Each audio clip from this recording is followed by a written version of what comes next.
Good night, everyone. Happy to be here. Very good. And welcome to another Monday night forum of the United National Congress. My name is Angie Benjamin, and I am here just to give you our emergency briefing. Our washrooms are to my left, which is to your right. Gents, ladies, you're at the next corridor. To my left, to your right. In case of an emergency, you use the two exits at the back of the hall, and you are to assemble outside across the road in the car park. If we do have an emergency, you will not hear a siren. There will be an announcement. Should anyone have any medical emergencies, that means if you're not feeling well or anything, you are to contact or come to any one of us or any of the securities. Our medical booth is not set up right now, but we are prepared for that in the event of an emergency. I want to thank you all for taking the time to come here this afternoon, and let us have a great meeting tonight. Thank you. Thank you very much, Madam Alderman. Ladies and gentlemen, may I please invite you to stand as we all sing the national anthem of the Republic of Trinidad and Tobago. Another young boy for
standing, as I would like to invite Ms. Indra Mohammed to lead us in a universal prayer.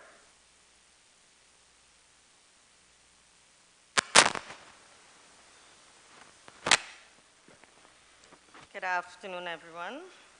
Almighty God, we offer prayer to you and seek your protection for everyone in our blessed country. We pray, O God, for your protection, all of us from harm and sickness, so that we may have the strength to look after one another. O merciful Lord, we pray that you will continue to bless our land and those who cultivate our crop, so that we shall always have food. We pray that no one will ever go hungry. Grant us understanding, equal vision, balanced mind, and guide us along the path of faith, devotion, and wisdom. Help us to recognize that each of us is equal. Make us appreciate, and though we may be different in talent, circumstances, intellect, and beauty, we all are equal in humanity. Give us our protection so that we may live in safety and growth, strength, and free together. We pray that everyone will find love and peace in their daily lives. Dear God, we pray for our leaders, members of our party. Protect them, God, and give them the strength and courage to continue their service to our nation.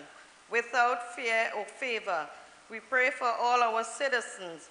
Give them strength to deal with our adversities that face them now and in the future. Thank you, God, for keeping our children free in our democratic state, where every creed and grace find an equal place. Lord, we thank you this evening for this meeting. We pray for every heart and soul, Jesus. We invite you in our midst. We say, have your divine way, and we ask for your protection. We pray you take total charge and control. In Jesus' name, amen. Thank you very much. Ladies and gentlemen, this evening I have the honor of being one of your co-chairs this evening. I want to welcome you to St. Joseph. UNC family, let me hear you. My name is Brian Big. I am your Northeast Regional Coordinator, and I want to welcome you to the constituency of St. Joseph. We have a packed program for you this evening. But I am not only here tonight, but I want to also introduce my co-chair this evening, a lovely young lady, our education officer. Let me please welcome my co-chair, Miss Maria Rodriguez.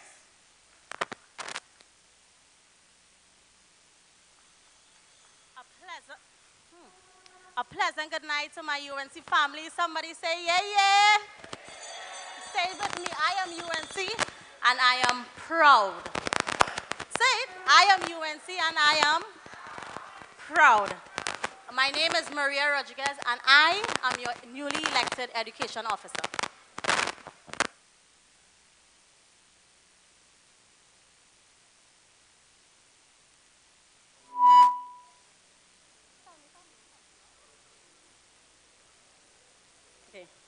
Our first speaker tonight, we have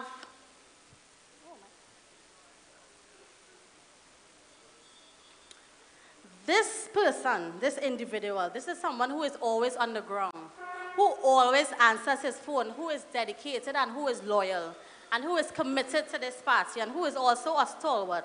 Let's give a warm UNC welcome to Councillor Safraz Ali to bring greetings.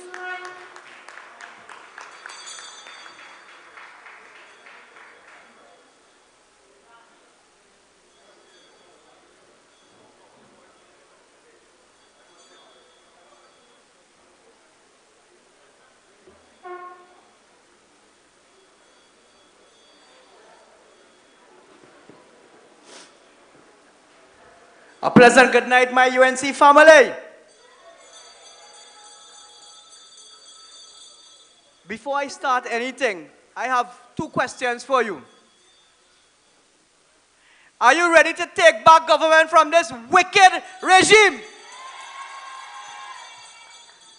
Are you ready to send back our beloved leader, the Honorable Kamala Persad Bissessar, back into as Prime Minister?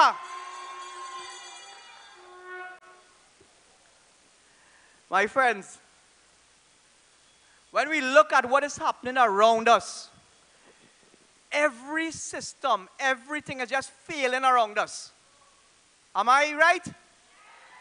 Be it crime, be it the economy, be it jobs, anything the PNM put in their hand on is not working. Why? Other than that, they have no plan, no vision, no leader. Their leader is immersed with the elites. My friends, I am here to talk to you about local government and what is happening with that part of the governance. As a councillor for Sawa East, I could tell you all, when you see a pothole don't discriminate between anybody, you know, because there's our vehicles going on there. And sometimes you might forget that they have a pothole there and you're still going on in it, and after you're like going the expletives. A pothole supposed to be a simple thing to fix, right? But not under PNM. Let me tell you why. If you're not releasing money to the Ministry of Local Government, who is then not releasing money to the corporations, and if the suppliers not getting money to provide the material, then what's going to happen? The pothole will remain. It's not going to go away. And this is what has been happening for the last 6 to 8 months under the Ministry of Local Government. You'll be getting material, but it's coming in little bit by little bit, and it cannot service a whole region. So when you see a pothole existing on the roadway, and you're ready to call the councillor, let me tell you who you really have to call. Minister of Finance, Colin Muth. Where is the money going, Minister of Finance? They are performing one of the most greatest Casper jobs with the money. We don't even know where that money is going, people. And hence, if we don't have money, we cannot fix the road. We cannot patch the road. We cannot do the box drains to improve drainage. My fellow councillors and aldermen can attest to that. The corporations have so much plans to improve the quality of our life. But when you have a wicked government who claim they don't have money, but the oil price is above what they budget, where is the money going? I ask you, and I ask our Minister of Finance. And you know what's the funny thing? Under the UNC time, we didn't have this issue. You know why? Because we were able to budget and deliver at the same time. They accuse our UNC government of being a box drain government because we build a box drain. But my friends, the box drains were doing something positive for our community. Right? Unlike what is happening here at the present time where nothing is going on under Keith Rowley. Another issue facing my community, there are lots of youths, and this is across the whole country, tell me if I am wrong. There are lots of youths who are idle, on the corners doing nothing. When you talk to them, they want to work, they want to improve themselves, but there's nothing available, there's no opportunity open for them. So what is the next thing they will do? Revert to crime. I spoke about this 2 weeks ago. There's a linkage between unemployment and crime. It's a chicken and egg situation. Whichever come first, and it just is a domino effect after. Unfortunately for us, we have Keith Rowley and the government who apparently doesn't have a plan and who doesn't know how to create the jobs to get the youths out of the streets. So that is another issue affecting my community. Another issue affecting my community again is that, and I like to ask this question, what has local government done for the community itself? Nothing. Again, local government is supposed to be enhancing the community, but if you don't have a plan, they keep saying local government reform. How often we will hear that? They can't even fix present problem. You think they're going to bring local government reform in the future? No. They're incompetent, they're inept, they can't just run the country. So my friend, what I would like to tell you all tonight, the message is very clear. The PNM has failed miserably on all fronts. Yes or no? Our party, our UNC party is ready and set to take back governance of this country under our astute leader, the Honorable Kamla Persad-Bissessar. And I don't have to tell you about her. She is savvy, she is competent, she had the knowledge, she had the experience, all the positives. You know why? Because performance beat all talk anytime, any day.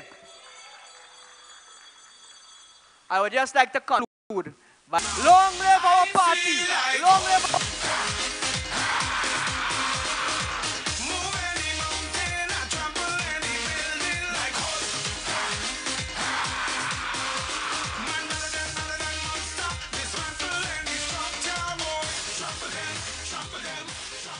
Thank you, Councillor. Ladies and gentlemen, he's right. We have to take back this country. Are you ready? Are you with the UNC? Are you with Kamla Persad-Bissessar? Well, let us continue.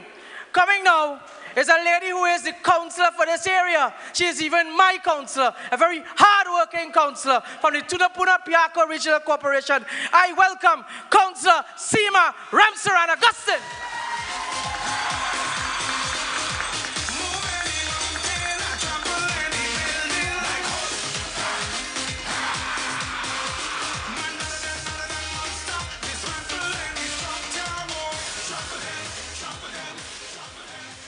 Members of the head table, my fellow councillors, aldermen, MPs, senator, and especially you, my UNC family, a pleasant good night. I have a lot of issues in my district of Alton St. Joseph. If I start to list all, we will be here all night. Tonight, I feel I will break record. I will actually use my 5 minutes. But first, I want to call out to the Prime Minister of Trinidad and Tobago. Mr. Prime Minister, you need to wake up. Put your foot down and shake up your ministers, because all of you are sleeping on the job.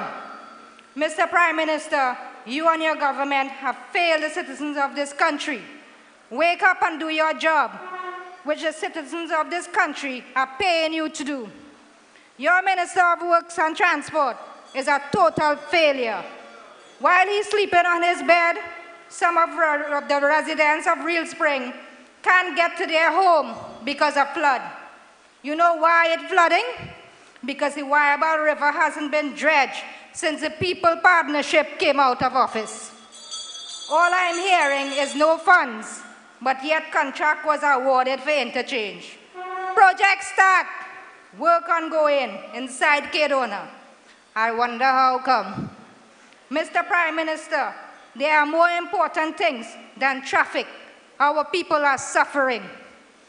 While the Minister of Works sleeping again on his bed, homes of residents of Bamboo 2 and just coalitions.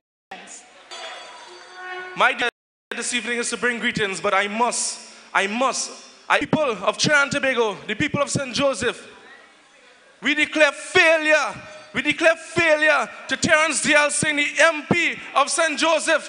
I was standing here, I was walking in with a couple colleagues doing the mosquito dance. We could laugh a little bit, we could have some fun. I'm here with my family and my friends. But this is a serious matter. Gathered here at a government school, the St. Joseph Secondary School. Are you fed up of this PNM-led administration? Are you fed up of this PNM-led administration? Soon we'll be singing bye-bye, Rowley, bye-bye.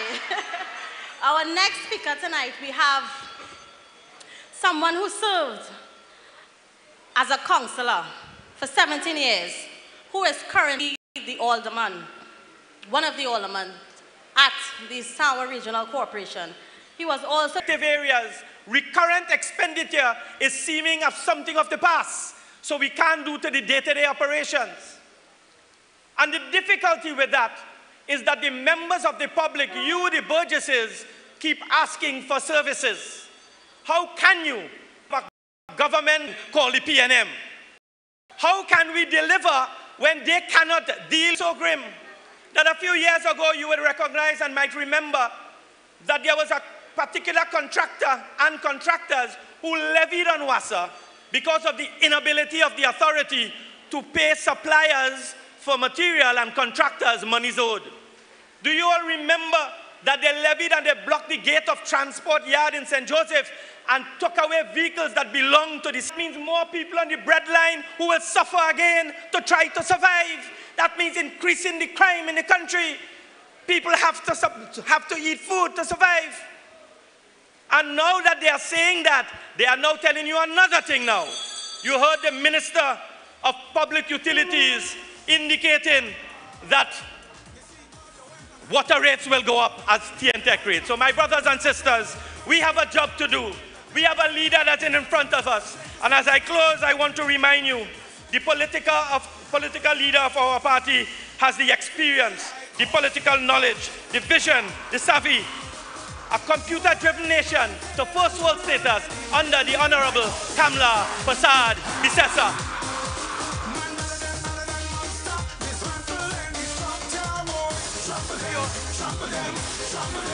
Thank you, Alderman Nazimul. Let me take this opportunity to ask the driver of HAD 2637, could you please go to the music table there? I'd like to also recognize Member of Parliament Barry Padarat, Member of Parliament Princess Song, Deputy Political Leader Senator Khadija Amin, Senator Saddam Hussein, Deputy Leader Jolene John, Deputy Chairman Clifton Dekoto, other MPs I am seeing, who I will mention throughout the night. Ladies and gentlemen, you've heard it. You are hearing what is going on in this country. A government who has no plan, a government who has nothing. They can't even buy a boat. And there's a boat that's struggling to go to Tobago. I don't know, like it need a crutch. I don't know what it need. I don't know what it need again. But within that, my brothers and sisters, I want to welcome a gentleman to the podium now. A man who has been leading us in the parliament. A man who brought a dragon when he was screening for the seat. Our dragon in the UNC. Please welcome MP Dr. David Lee, MP for Point of Pay, our Chief Whip. Thank you, Brian. Political leaders, the Honorable Kamla Persad Bissessar, my colleagues on the head table. I recognize my MP, my brother from Cooper South, Rudy Indar Singh, and I'll talk a little bit more about him tonight.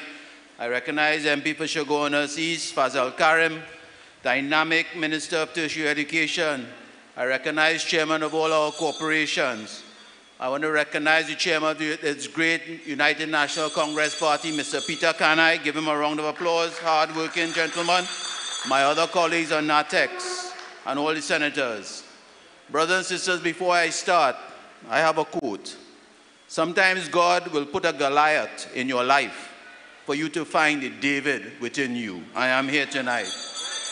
Brothers and sisters of St. Joseph, tonight our nation stands in its greatest peril and darkest time.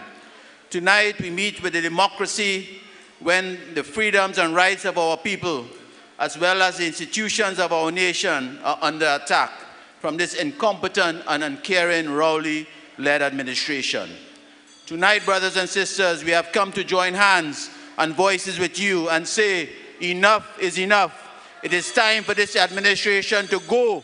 It is time to vote them out. Brothers and sisters, with each passing day, this administration continues to demonstrate that it is the most insincere, most dishonest and unpatriotic administration this government has, this Trinidad and Tobago has ever seen. This was clearly seen a week ago in Parliament, my brothers and sisters, when the government operated in the most dishonest and oppressive manner during the property tax debate. Friends, given the draconian measures and negative impacts that property tax would have on our nation, all of our UNC members of Parliament were prepared to speak. They were prepared to fight for you on behalf and to tell government about this burden and the hardship that it would bring upon you. However, at the beginning of the sit-in, the leader of government business, Camille Robinson-Regis, indicated that they would not be completing the debate on Friday, but would be sending up only 3 speakers initially and would be obliged for us to do the same. As a parliamentary bench, we all agreed that this would be in the best interest. But brothers and sisters, as soon as our second speaker, and that was Barry Padara, the fighter, had concluded his debate, government got up and concluded and ended the sit-in, brothers and sisters. They ended the debate. Friends, not only did they break our agreement, but they denied over 350,000 of you who are represented by the opposition MPs from having a voice.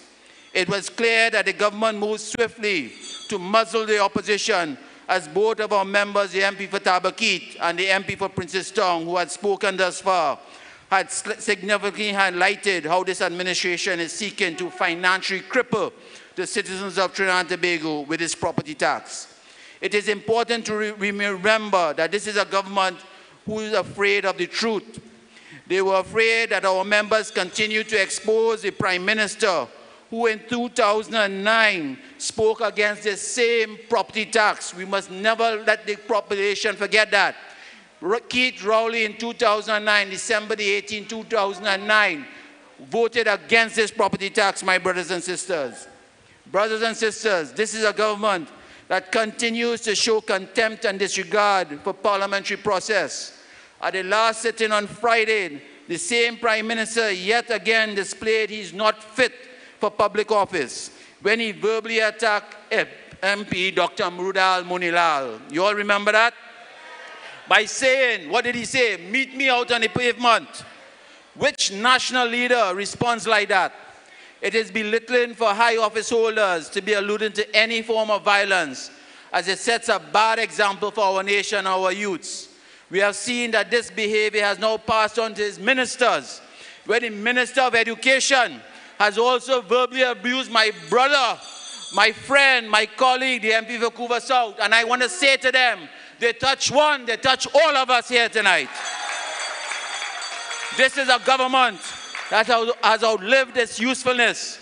Anytime a government fails to protect its citizens, anytime a government constantly burdens its citizens, and anytime a government restricts the freedom of expression in our parliament, as was done during the property tax debate, this isn't a government. This is tyranny. Brothers and sisters, these are just the signs of a government has lost its way. A government that has nothing better to offer the people of Trinidad and Tobago but broken promises. This is a government on its way out, my brothers and sisters. I now want to turn to Tobago. Brothers and sisters, it is indeed hurtful and shameful and unacceptable the level of distress and hardship the people of Tobago has been made to endure for the past 30 months under this administration. Never before in the history of our nation has Tobago been made to suffer so much because this government has failed to properly fix and restore the inter-island sea bridge. Imagine after 30 months of a PNM government, the sea bridge, which has been always functional underneath us, is now in crisis. Brothers and sisters, don't let them fool you. On Friday, when they laid the Tobago self-governance bill in Tobago, about Tobago, that wasn't out of genuine concern for the people of Tobago. That was a deflection tactic, my brothers and sisters.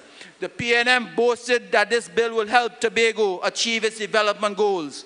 Tonight, I say, Prime Minister, how can Tobago achieve its development goals if the people of Tobago can't even get cricks and cheese on time from Trinidad? They can't even get essential goods for their businesses. Friends, you might have thought it is one thing that the Prime Minister got right, was taking care of the Tobago people. I want to repeat that. Friends, you might have thought if it's one thing this Prime Minister would have gotten right, was taking care of the Tobago people. Because after all, he's a Tobagonian.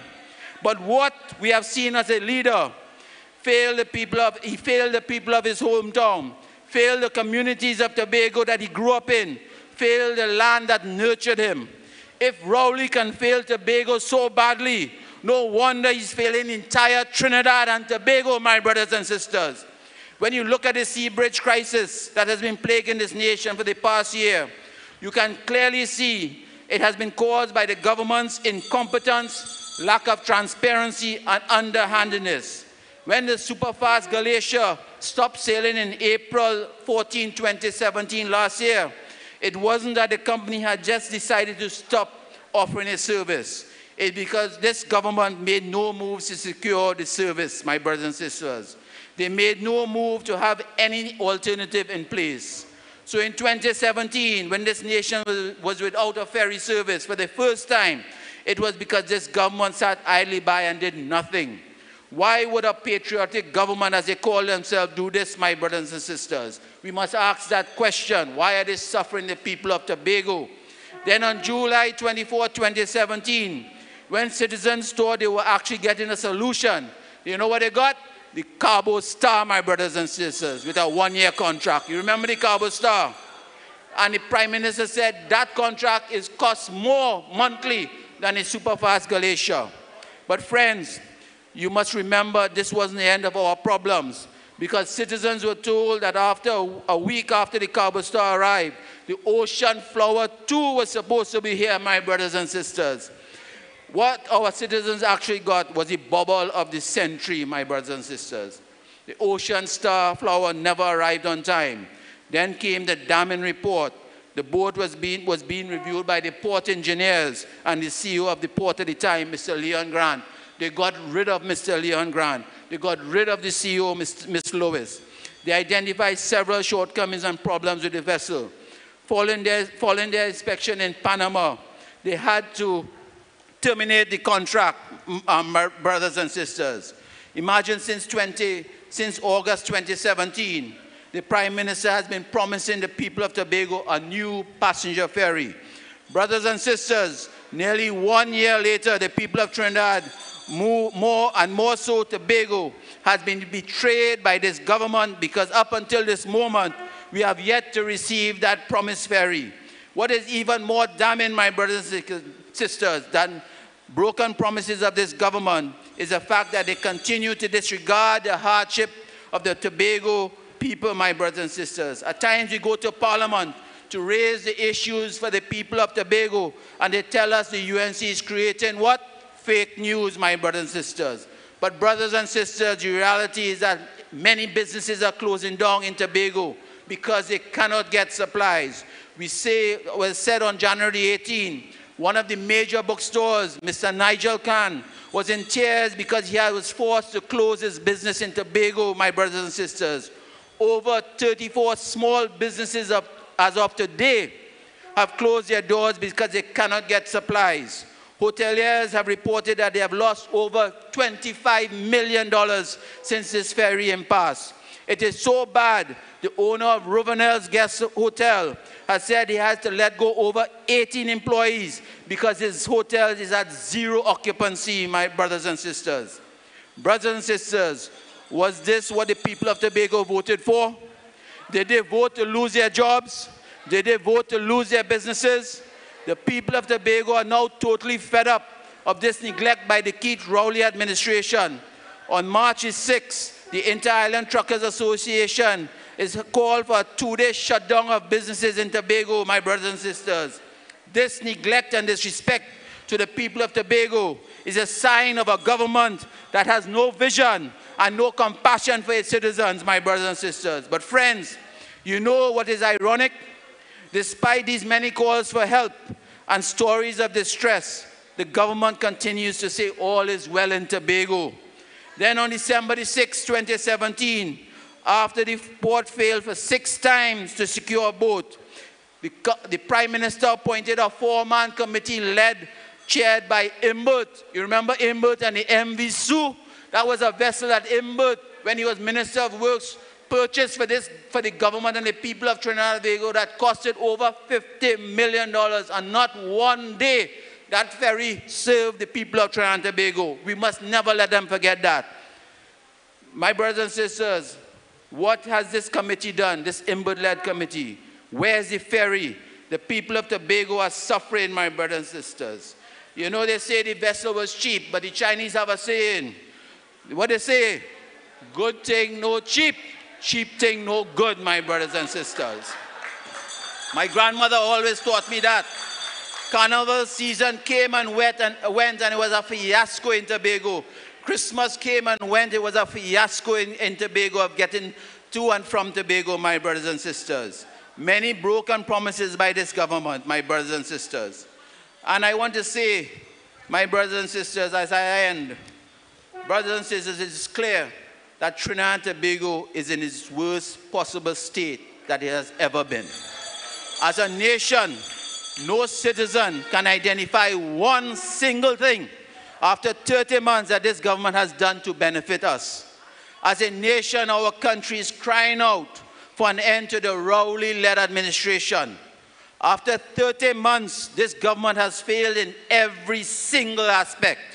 They have failed our children in the education sector.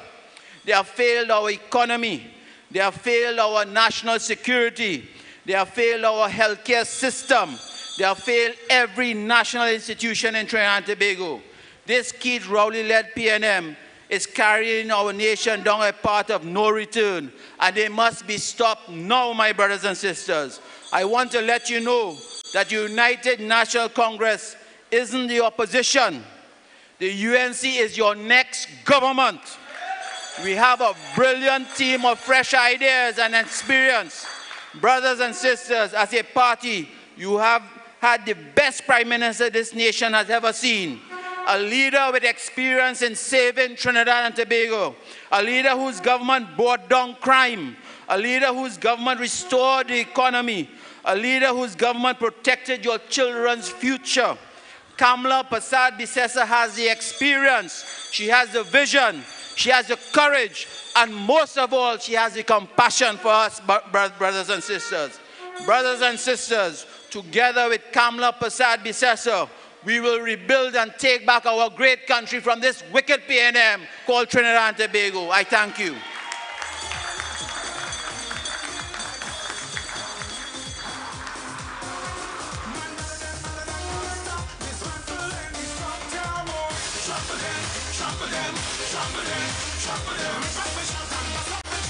We have a house announcement tonight. The UNC Women's Arm has a moringa table outside with pepper chutney, tea bags, capsules, and wine. So if you get some time, you can take a walk, purchase something, or even after the meeting. Now this next speaker, this senator, This senator gives the PNM-led administration a run for their money in Parliament. He also gives them a lot of tempo on the Joint Select Committees. He's a stalwart of the United National Congress, and he's the best speaker we've ever had in the House of Senate. Let's give a warm, warm, warm UNC welcome to Senator Wade Mark.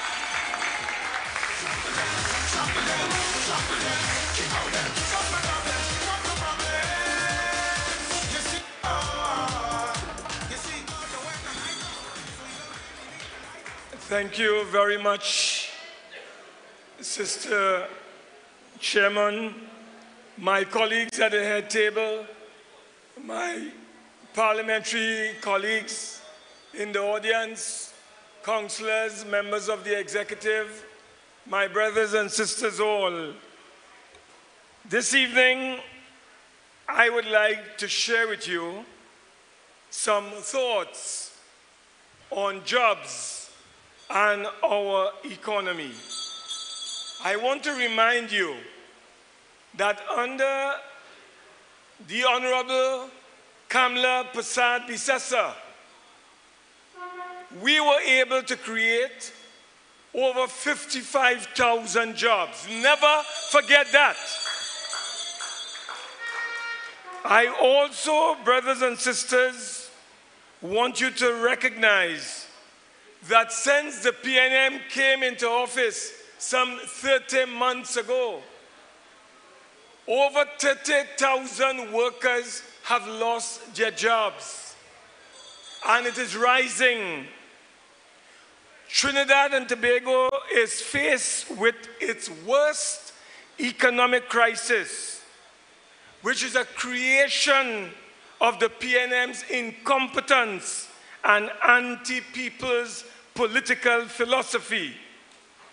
Never forget that the choice of measures introduced by the PNM and unleashed on the PNM, and unleashed rather on the population already overburdened, has led to an explosion of fear, disappointment, and disenchantment across large segments of our nation and our people. Whether it is the working class, the middle class, or the ordinary people of our country, the impact of these measures have been swift and has been very severe.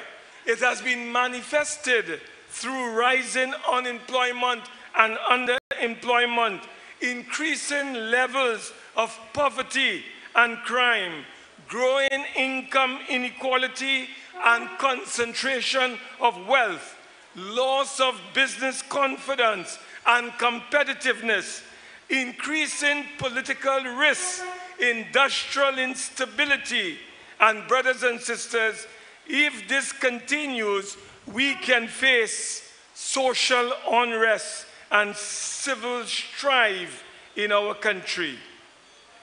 One of the things you need to recognize that we have experienced over the last 30 months is an alarming decline in the labor force participation rate. My brothers and sisters, the number of persons in the labor force as a percentage of the working age population has been declining. The labor force participation rate has been declining over the past few years. It has worsened over the last 30 months. Could you imagine that we are now at a 59.8% labor force participation rate, the lowest since 1995. My brothers and sisters, there is a concept called the non-institutional population.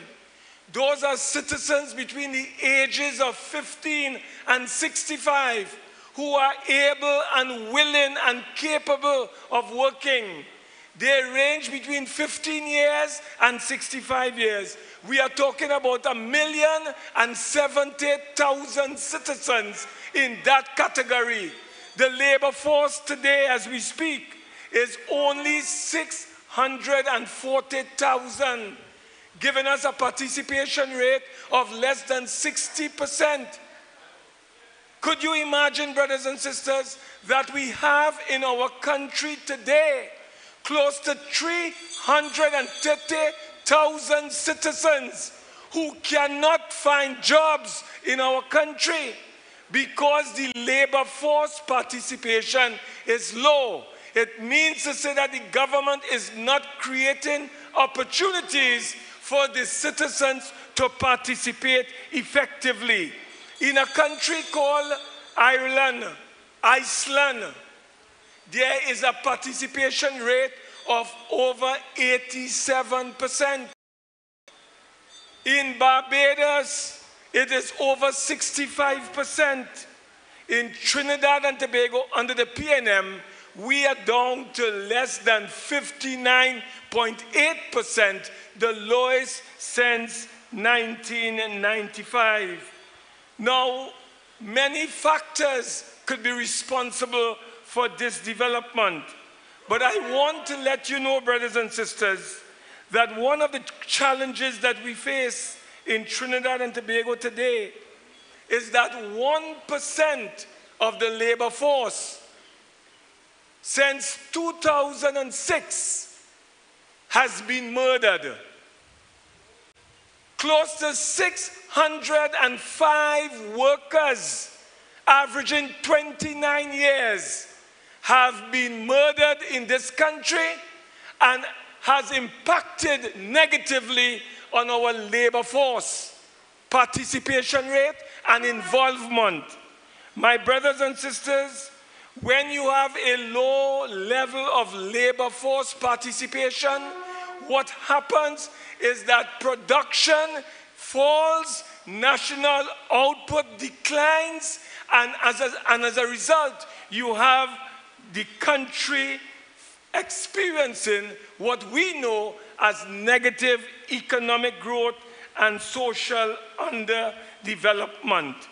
My brothers and sisters, what is taking place in our country is that the PNM government over the last 30 months has wrecked this economy, and they have brutalized the working class of our nation. This government, brothers and sisters, has retrenched through incompetence. They have presided over the closure of ArcelorMittal, of over 700 workers gone home. Constructidora, 800. Centrin, 300 workers. TDA, over 120 workers. OJT, over 111 workers, 111. Caroni Green, over 77 workers. Trinity Exploration and Production, 48 workers. Government Human Resource, 25 workers. Perenco, over 25 workers. The media industry, including Newsday, The Guardian, and The Express, over 100 workers. Clico, over 100 workers. RBC, over 500 workers. The Caribbean Nitrogen Company is closed because right now there are negotiations with the government through the NGC for a new gas price contract. Over 400 workers are currently home at this time. Francis Fashion recently sent home over 25 workers. My brothers and sisters, you must understand that under the Severance and Retrenchment Benefits Act, employers are only allowed to report to the Minister of Labor 5 and more workers who have been retrenched. Any number under 5 is not reported. It means that hundreds, if not thousands of workers have been retrenched in this country. They have been laid off, they have been dislocated, and there has been no report to the Minister of Labor because the law does not permit it. So we have hundreds of workers who have been retrenched. You have thousands of workers whose contract have come to an end, and the PNM government has not renewed those contracts. So thousands of workers are on the breadline in the public service, in the public sector, state enterprise sector. They have been retrenched. Now, my brothers and sisters, these are very punitive measures that the government have invoked against the working people and the poor. The time has come for us to recognize that this government needs a fresh mandate. This government has failed. This government has not produced. This government has not delivered. This government is on a course of what I would like to describe as autocracy and authoritarianism. This is what can be described as a kleptocratic government. They are a bunch of thieves, brothers and sisters. This government is a bunch of thieves. I want to tell you this evening that there is no hope under the PNM. There is no hope under this Bajon Prime Minister called Keith Rowley. The PNM has failed the people. They have been a colossal failure. My brothers and sisters, the only hope, the only future, the only alternative is the Kamla Persad UNC. We are the only alternative to the chaos, the anarchy, and the perpetual instability that we are witnessing. The United National Congress is ready, is able to rescue our country from PNM Rowley tyranny. I want to tell you this evening that we have an exceptionally brilliant, tried, tested, and proven leader. She has the political vision. She has the plan to make our country great. She has the capacity to transform our country into a 21st century, knowledge-driven, computer-literate, socially empowered, prosperous, self-confident, first world nation. That is Sister Kamla Persad Bissassa.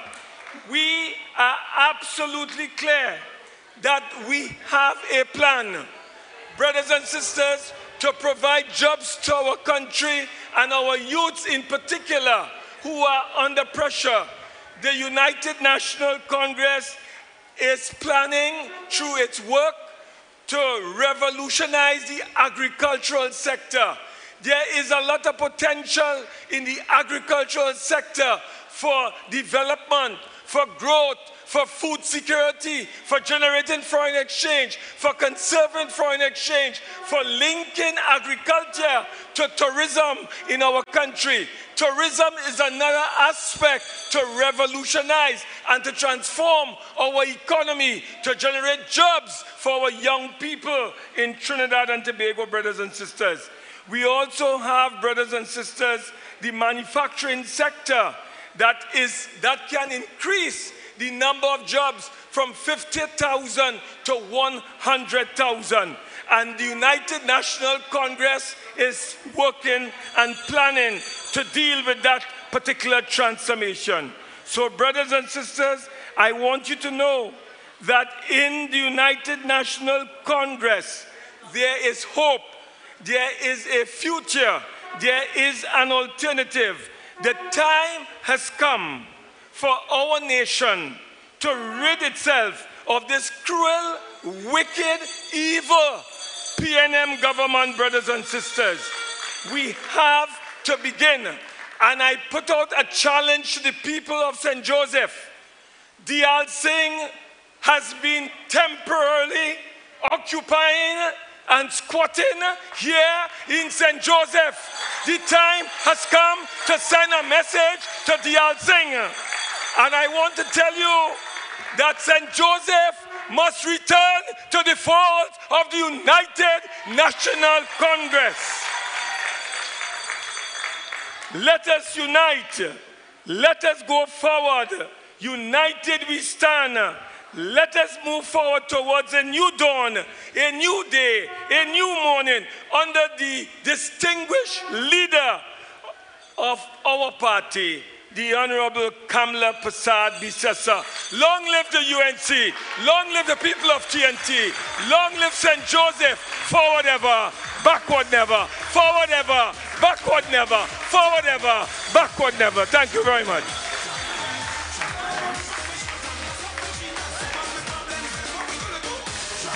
Let's hear it again for Senator Wade Mack. Before I continue, I'd like to ask again the driver of HAD 2637, could you please go to the DJ table? You are needed. I have been told that at the fringes we are filled. I am told there are people all in the car park, so I can say, look at people! Yeah. St. Joseph, are we ready? Are we ready to take back the seat? Are we ready to tell Mr. Diyal Singh bye-bye?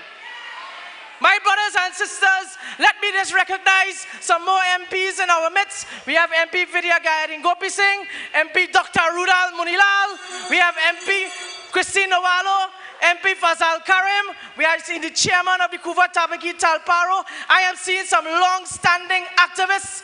We are in this constituency. We are ready. We are here to take it back. My brothers and sisters, let me welcome to the podium a man I have the great honor of introducing, an attorney at law, a man who is in the Senate who has to teach the Attorney General about law. Let me welcome Senator, the Honorable Gerald Ramdeen. Thank you very much, Brian. St. Joseph, are you ready to return St. Joseph to the fold of the United National Congress? Honorable political leader, Kamla Persad Bissessa, MPs and senators, I want to especially recognize in the audience tonight the MP for Kuva North, Ms. Ramona Ramdial, the MP for Karani Central, Dr. Bo Tiwari, the MP for Karani East, Dr. Tim Gopi Singh, and the MP for Naparima. All right. Members of the audience, the people of St. Joseph, can we stand and welcome the political leader of the United National Congress, the next Prime Minister of Trinidad and Tobago, the Honorable Kamla Persad Bissessa. Stay focused and hold your ground, because what don't kill you should make you stronger. So my problems is like steroids, boy. I get my doses from all kinds of sources, and all of them still can't kill me now. You see, at them sink me under ice, so ride on the storm, them just like a boat. So as the box speed up, so I get up. They have to wonder how others get up, and every crack I see, I just see through. And by the help of God, I just get through. I just won't stop. I feel like move any mountain, I trample any building like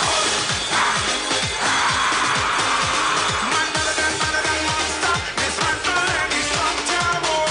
Trample them, trample them, trample them, trample them. Rip up my shop and mash up my cheetah. Step on my problems, and what we gonna do? Trample them, trample them, trample them. Kick out my problems, kick out my problems. Trials and testings does come before blessings, but we have to be patient, yeah. Weeping and mourning in the night, but joy in the morning. But we just have to endure. You see, God, the way the night come, so you don't really need to light up.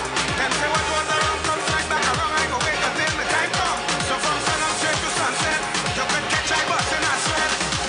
I must time out. I feel like move any mountain, I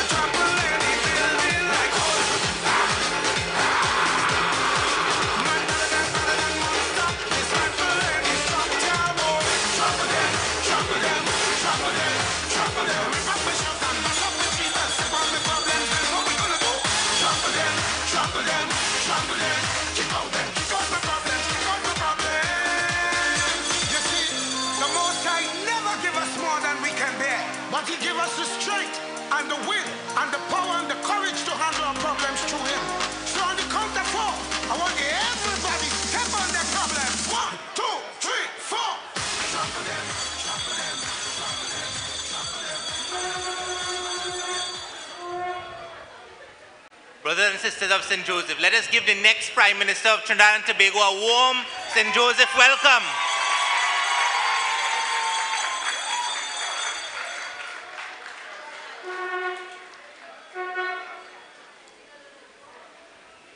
Brothers and sisters, there is a lot to talk about tonight, so let us get straight into the matter. In 2015, Keith Rowley told the people of Trinidad and Tobago, let's do it together. In 30 months, let me tell you what Keith Rowley has done together. There have been 1,200 murders in 30 months. That is 40 murders per month. We've lost 30,000 jobs in 30 months. That is 1,000 jobs per month. Under Keith Rowley, GATE and all the TechVoc programs have come to an end. Are you ready, St. Joseph and Trinidad and Tobago, to remove Keith Rowley and the People's National Movement?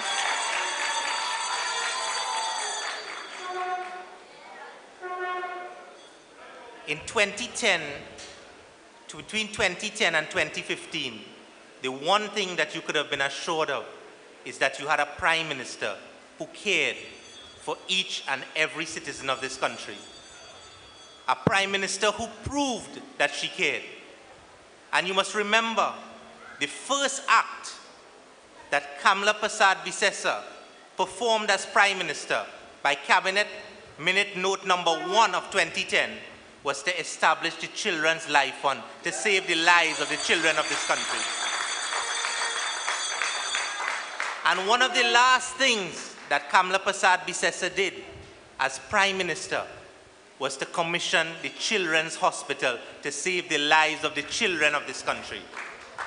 So from beginning to end, you had a Prime Minister who placed the lives of the children of our country as her priority. Can you say that about the Prime Minister that you have today? That is why we must return Kamla Persad-Bissessar as Prime Minister so that our children and your children will have a future in Trinidad and Tobago.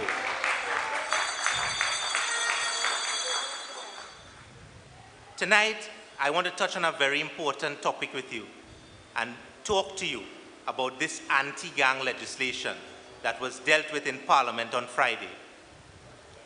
And I want to start by saying that Trinidad and Tobago will have anti-gang legislation because of the opposition led by Kamla Persad-Bissessar. In December of last year, the government said that the law enforcement, the Trinidad and Tobago Police Service, Customs and Excise needed anti-gang legislation to fight the crime and the criminal element. They brought a bill to Parliament and they told us that they wanted 5 years. They wanted this legislation to last 5 years. And I want to explain something to you tonight. You know, our leader always tells us when this PNM speaks, you hear lie, that is lie. They told us they knew every gang. They knew every gang member. They know every crime that the gang is committing. And they still wanted 5 years.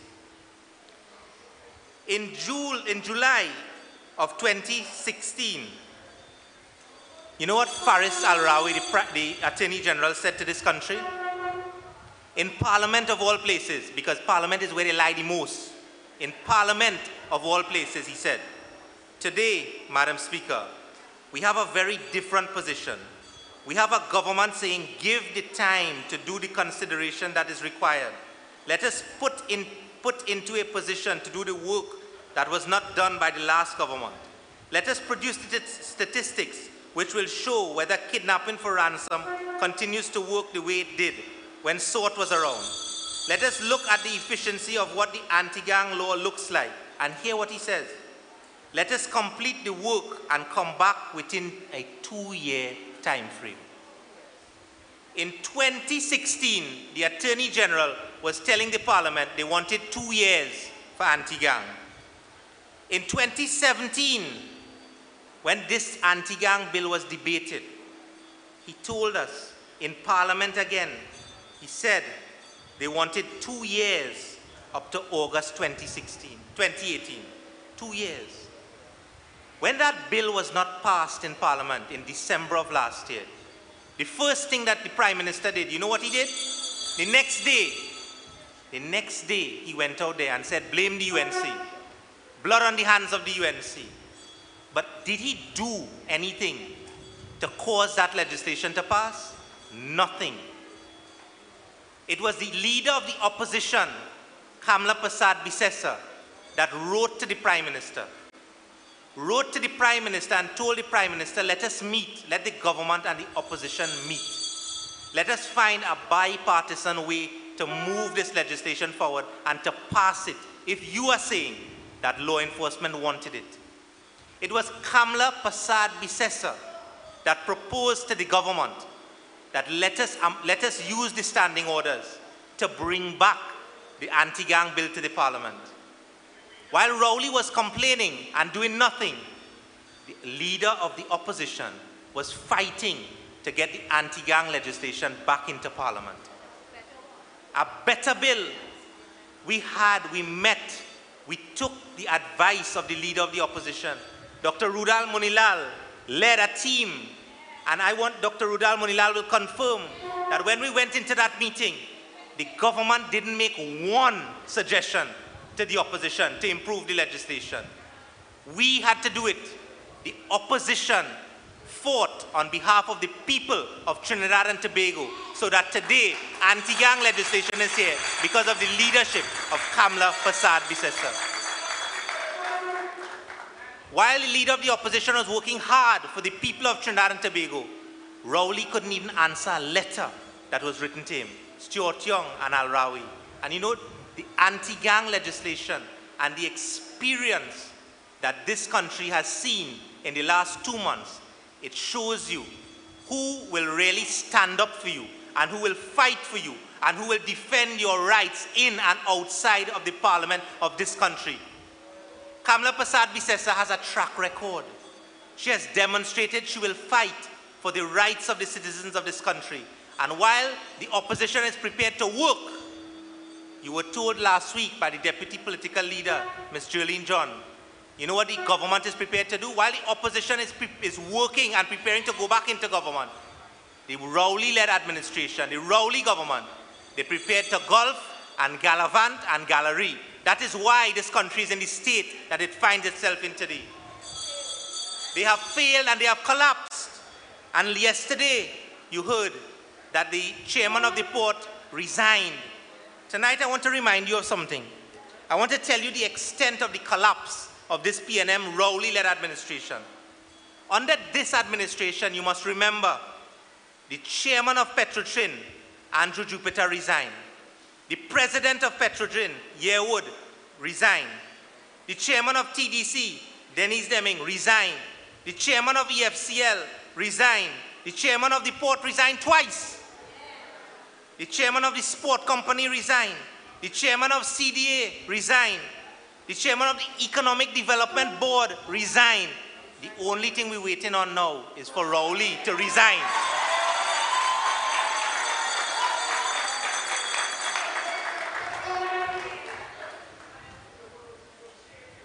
Brothers and sisters, I have walked this area in St. Joseph, and I want you all to remember, Terence Dial Singh, this year, will make 5 years he's the MP for St. Joseph.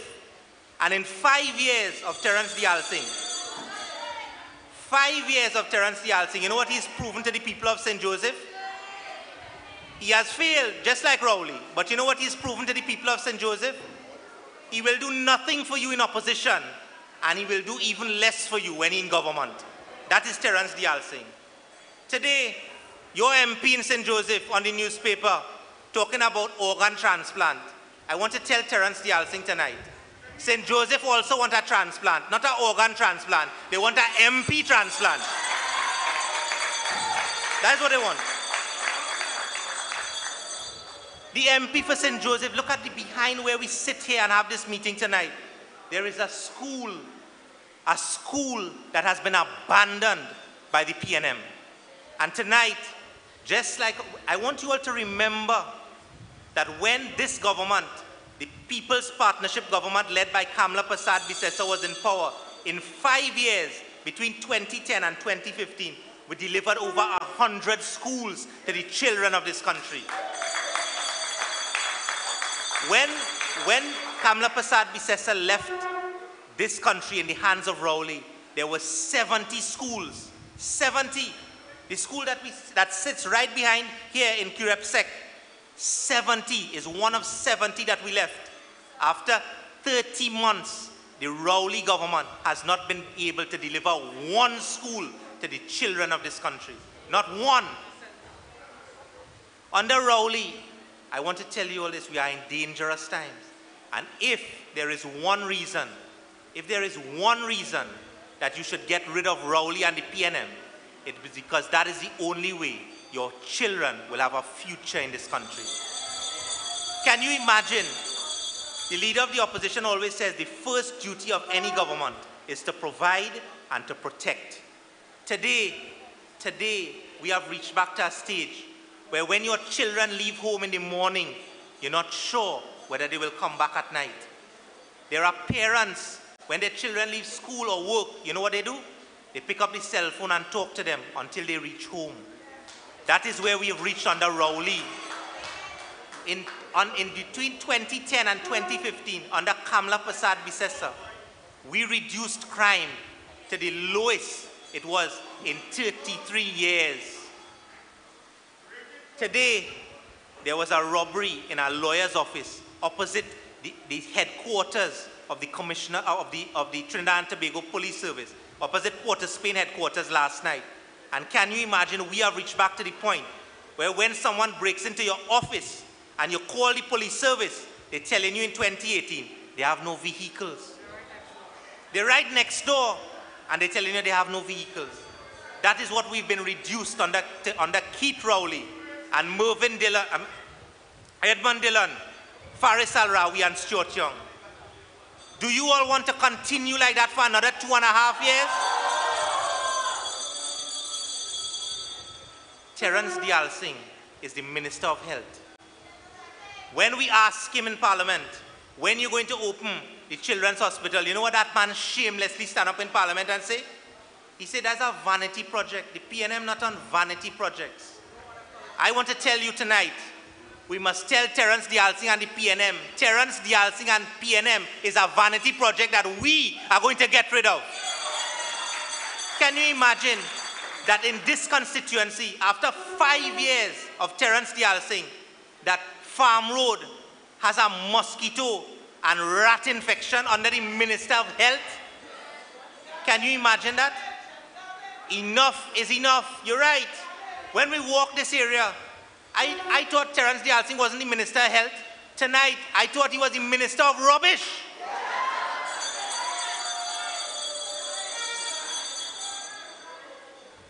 Brothers and sisters, I want to tell you tonight that the United National Congress is planning and we are ready to take back our country under Kamla Persad-Bissessar.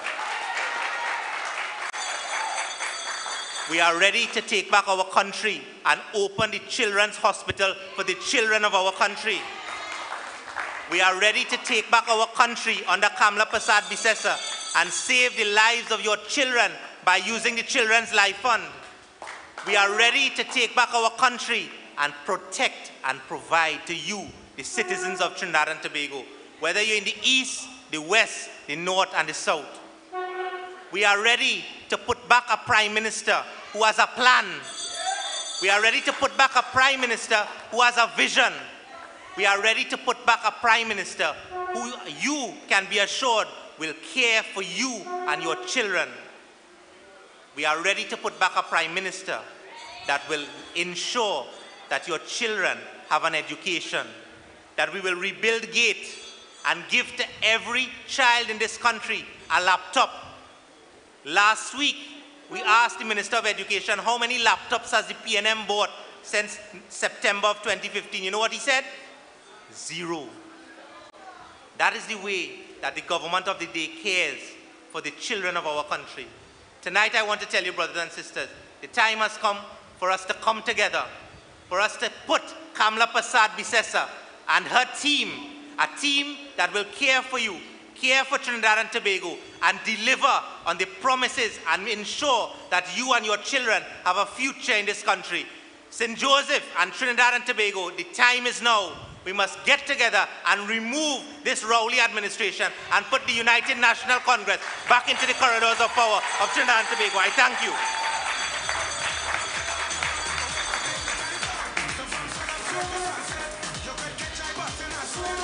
Yes, St. Joseph. Let's hear it for General Ramdeen again. My friends, if you know how good you are singing, we are live on Radio Jagrati. We are live in stream on unctt.org. We are on Synergy TV. The nation is hearing us. The nation is hearing St. Joseph. The nation is hearing the UNC. Let me just say a special good night to my political leader. Political leader, good night. Ladies and gentlemen, I want to bring onto the stage now, to the podium, the Vice Chairman of the St. Joseph constituency, a councillor in the Tunapuna Piarco Regional Corporation. She is coming here to be a special introduction. Ladies and gentlemen, join with me in welcoming Councillor Jalen Rupnarain.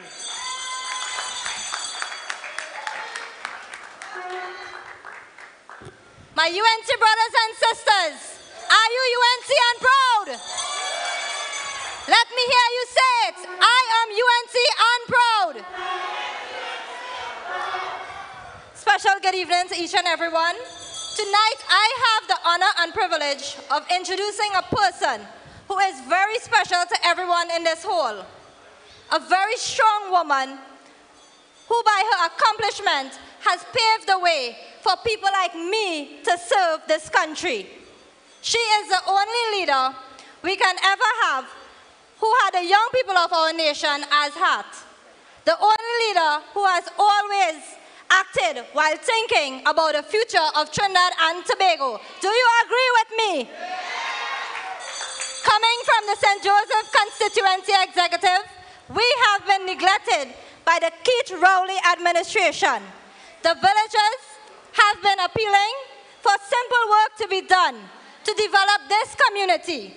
In my capacity as councillor for Kirepaje, I am seeing so much hardship and suffering by this government to you the people. I am seeing a government that is refusing to help you the people of the East-West corridor. They have broken every promise and they continue to make excuses. But my leader, I am about to introduce, does not make excuses. She gets the job done. Are you with me? She works hard to ensure that our future is secure. Let me hear yes. She has set about making sure that the people of this country, especially the young people like myself, have hope for the future and opportunities to prosper. So I have the greatest honor to introduce to our political leader. Join me as you stand. Let us welcome our political leader of the United National Congress and my political leader and Prime Minister of Trinidad and Tobago, the Honorable Mrs. Kamla Persad-Bissessar.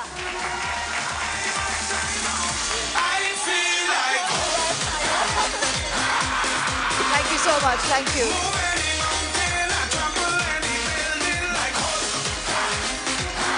Thank you all. Thank you so much.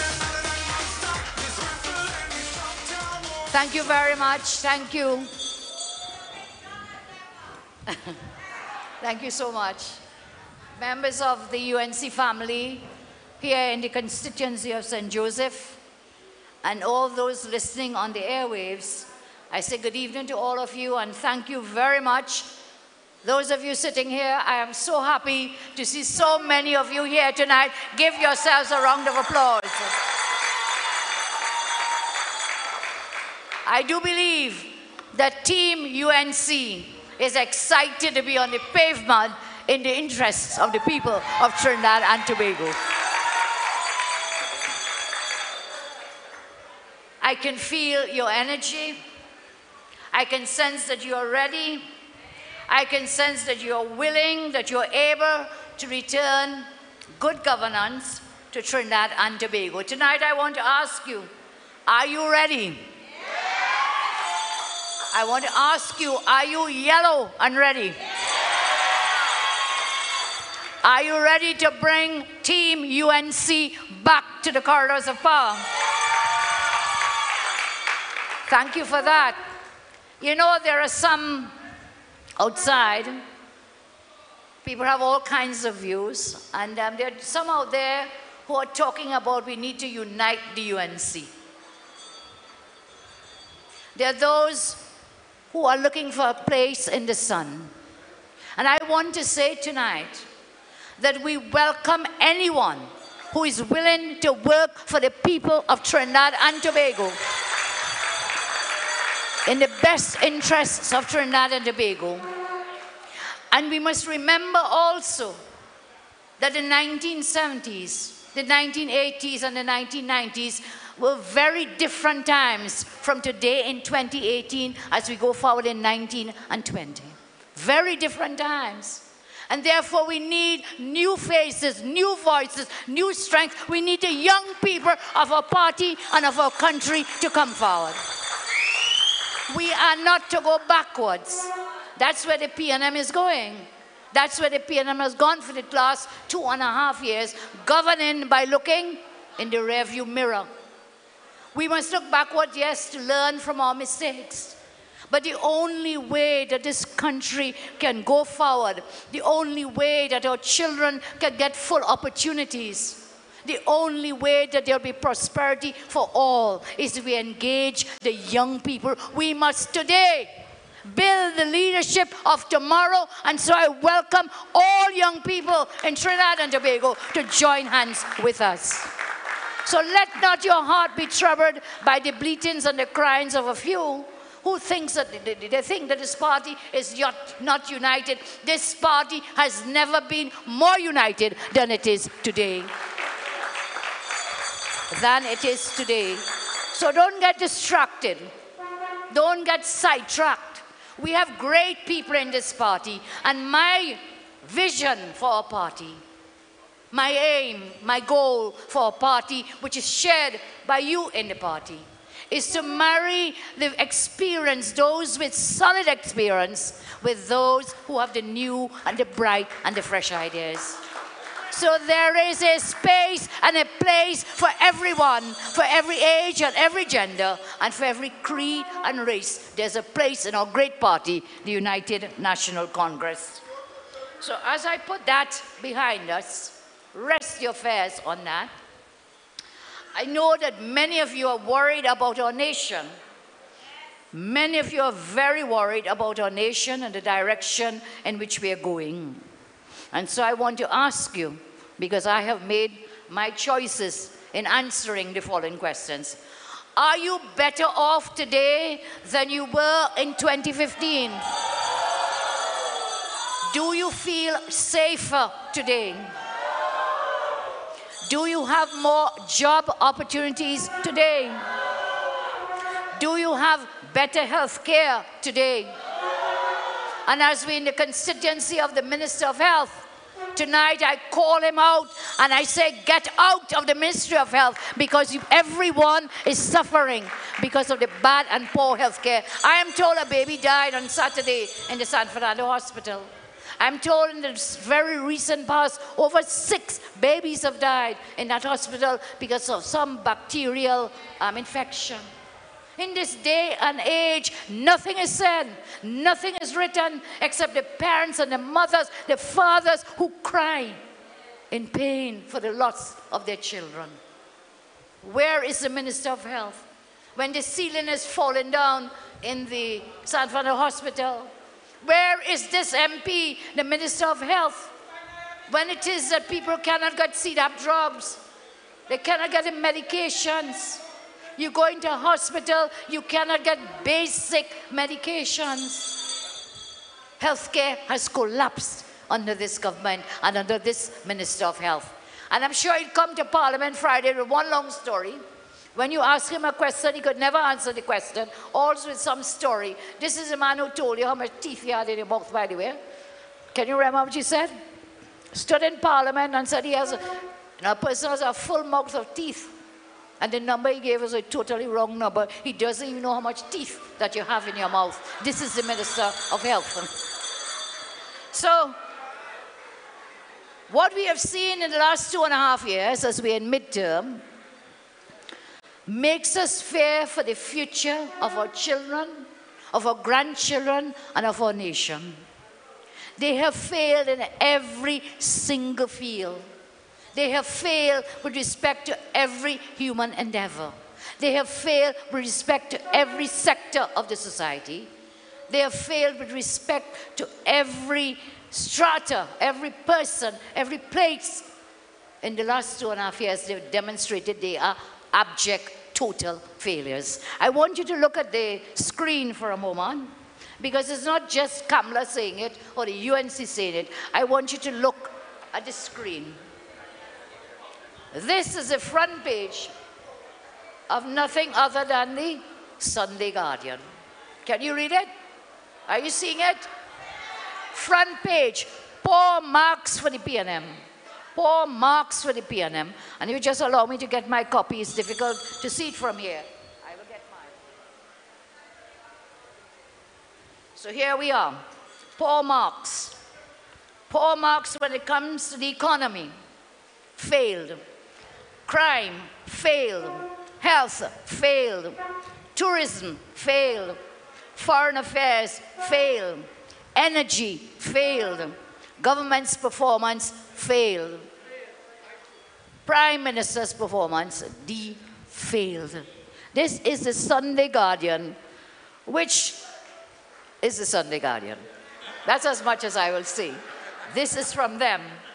And then, inside of the paper, that same Sunday Guardian, you have here midterm performance, citizens speak out. Let me share what people are saying, not Kamala, not UNC here, but people speaking out.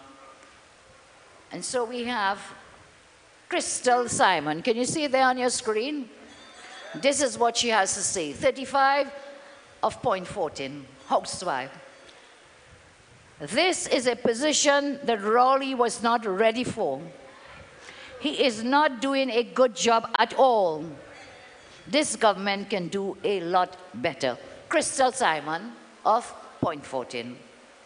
Savita Maraj of San Fernando, businesswoman. This is not a good performance at all. It is really hard for people now. It is hard for businesses to survive.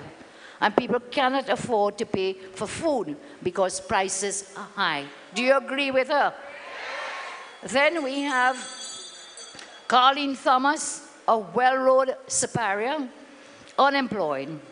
This government is not doing a good job. There is no work for youths and prices are high. Do you agree? Then we have Ramsey Kangu of Claxton Bay, a bus driver. This government's performance is very bad. Everything they're doing is wrong. They have no ideas. The business community is suffering and citizens are suffering. These are people of Trinidad and Tobago speaking in terms of the performance of the Rowley government.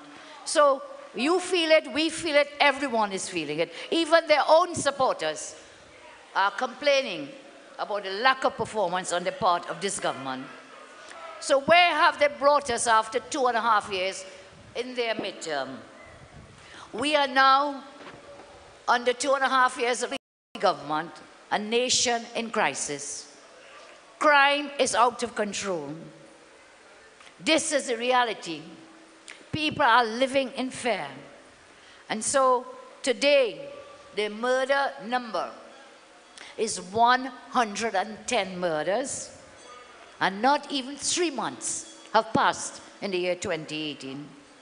Over 1,200 people have been murdered since he came into office. In this year, in 2017, 52 women killed. 52 women killed. The statistics tell us that our country loses 2.2% and 3.5% of GDP to crime every year because of crime. And so what have they done? What do they have to show in terms of planning and in terms of achievements in the fight against crime? Gerald spoke to you earlier about the anti-gang bill. I will not say more about that. We worked to make it a better bill. We held out our support. They blamed us. They said the blood was on our hands, but the only blood that is on anyone's hands is on the Keith Rowley government and his people, his ministers. Blamed us. Faris Alwari out there every Monday morning, but they never tried to find a solution. Gerald again shared that with you, so I will not spend much more time, except to say I will tell you this. I found a way, when they were telling the country that they could not bring back this bill until September. I said, but you all don't read your standing orders, read it. If we agree, and you agree, we can waive the standing order. So said, so done. And we brought it back just a week or two ago. Then, they brought it back. They said this was their cure, they brought it back, but you know what? Many of the amendments that we suggested through our team, Munilal, Ramdeen, Rodney Charles and Anita Haynes, Senator, our team met with the government team of Faris, Stuart Young, and Minister Hines. And as Gerald told you, not one suggestion, but they accepted our suggestions to make the law a better law. We said from day one, we do not expect this to cure the crime problem. You have a lot more to do. But they have been holding us out and saying you didn't support it. And every day, this one died, this one murdered, blame Kamala, blame the UNC. Blame Kamala, so I want to see who you're going to blame now. Because you got the anti-gang bill, and we are going to hold you to it to make sure that you perform and implement it. And the whole issue about the sunset clause, Gerald just read for you where Faris himself was saying 2 years. Sunset clause for 2 years, but no. I know what? In the parliament, the first time when we did not support, is the Prime Minister himself said, no, we're not doing that. When we said, let's have a sunset clause, 2 years, then we could come back parliament, review this law. We're not doing that. You see, bad mind is a very bad thing. You have to come back and cave in. You have to come back and give in. And so that's where we are today with that. And you will say we are talking about the crime and how bad it is. So what do we have to offer? What did we offer and what do we have to offer? I tell you, we have a plan. We had a plan and we implemented that plan. And I will share just some of it with you. Because many times people tell me, they meet us and they tell our members, well, you all complaining every day. What would you do? Well, let me tell you what we did to bring serious crime down to the lowest in 33 years. So we have a track record in fighting crime. We have a track record. And some of the things that we did, we use not just parliamentary legislation, we use non-legislative measures because the law alone will not solve crime, will not fight crime. And this government has a total upside-down, cocky-eyed view about what will work and will not work. So they feel you bring this anti-gang bill, and you bring a few other bills, and the agent is usual, loquacious self, will talk, and his song's really good, by the way. That guy, that AG, when he talks in Parliament, he is very loquacious, and he really sounds good. But when you examine what he says, you have no privacy rights, then he is totally wrong in the statements that he makes. He's totally wrong. So hear us. We set up the community comfort patrols. Anybody remembers that? You know what they did with it? They shut it down. I want to give you the assurance that was part of our crime fighting plan, and we will bring that back when you give us the mandate to go back in office. We set up a national operations center, which was to be like the brain, the central power, so that we can oversee the entire country as to what was happening and be able, from that focal point, that central point, and all developed countries have one of these, that we could see and hear and immediately respond. What did they do with it? They have taken it and made it into a mess by putting SSA inside of it, by putting other arms so nobody knows what's happening. Instead of being the central brain for coordinating operations in the country, they have totally wiped out the core functions of the National Operations Center. I tell you today, it helped us when we were in government. We will go back to make sure that that National Operations Center functions as it should.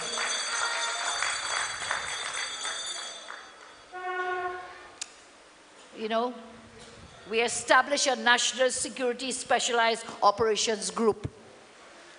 This comprised members of all the law enforcement agencies, so they could respond to events and require a higher level of response. We established something called the Energy Sector Security Initiative. Do you know how vulnerable? First of all, we are dependent on our energy assets, yes? The oil and the gas. Do you know how vulnerable those assets are if they are out there to groups bent and criminals bent on damaging our country? We set up this Energy Sector Security Initiative. It looked to protect our critical energy infrastructure. I am told this has also been scrapped. I tell you today, we will reestablish and operationalize this Energy Sector Security Initiative as a government. We had the relaunch of the E99. We had a very powerful tool when reporting and responding to crimes. I don't know what has happened to it, but I give you the assurance it was first started under the Pandey government, but we relaunched it in a modernized way. And so that too is another powerful tool in the fight against crime. We brought the soldier bill. Well, they lambasted us from pillar to post on that soldier bill. But you know what? Today they are doing the same thing with the joint patrols, interagency task force, police and soldiers, but they're just doing it without the law. Without the law. Again, the hypocrisy of this Rowley government must be condemned at every point. We established a rapid response unit. We established a counter-human trafficking unit. We took the savings from the unlawful SAUTT sort, and we gave each law officer, guess what you remember? $1,000 special allowance every month. They put their lives at stake and on the line. We also agreed to pay $1 million to the family of officers killed in the line of duty. They have never put into law, in spite, first they came, they're not doing it because there's no law. Lie, you hear lie. And up to today, 2.5 years later, they have not put the law in place. But yet you expect prison officer, fire officer, police officer, and so on, to be out there facing the criminal elements, and their families would be left without a black cent, as you say, a red cent, because of the heartlessness of this PNM government. And I want to tell you some of these measures. The former Minister of National Security, when we left office, he didn't take the package and the things we had done and threw it away. He gave it to the incoming Minister of National Security. But they did nothing with it, and they continue to scrap the things, to dismantle the things that would help in the fight against crime. Can you imagine today in this country, you have not one Minister of National Security. You don't have two. You have, that's right, 3 Ministers of National Security.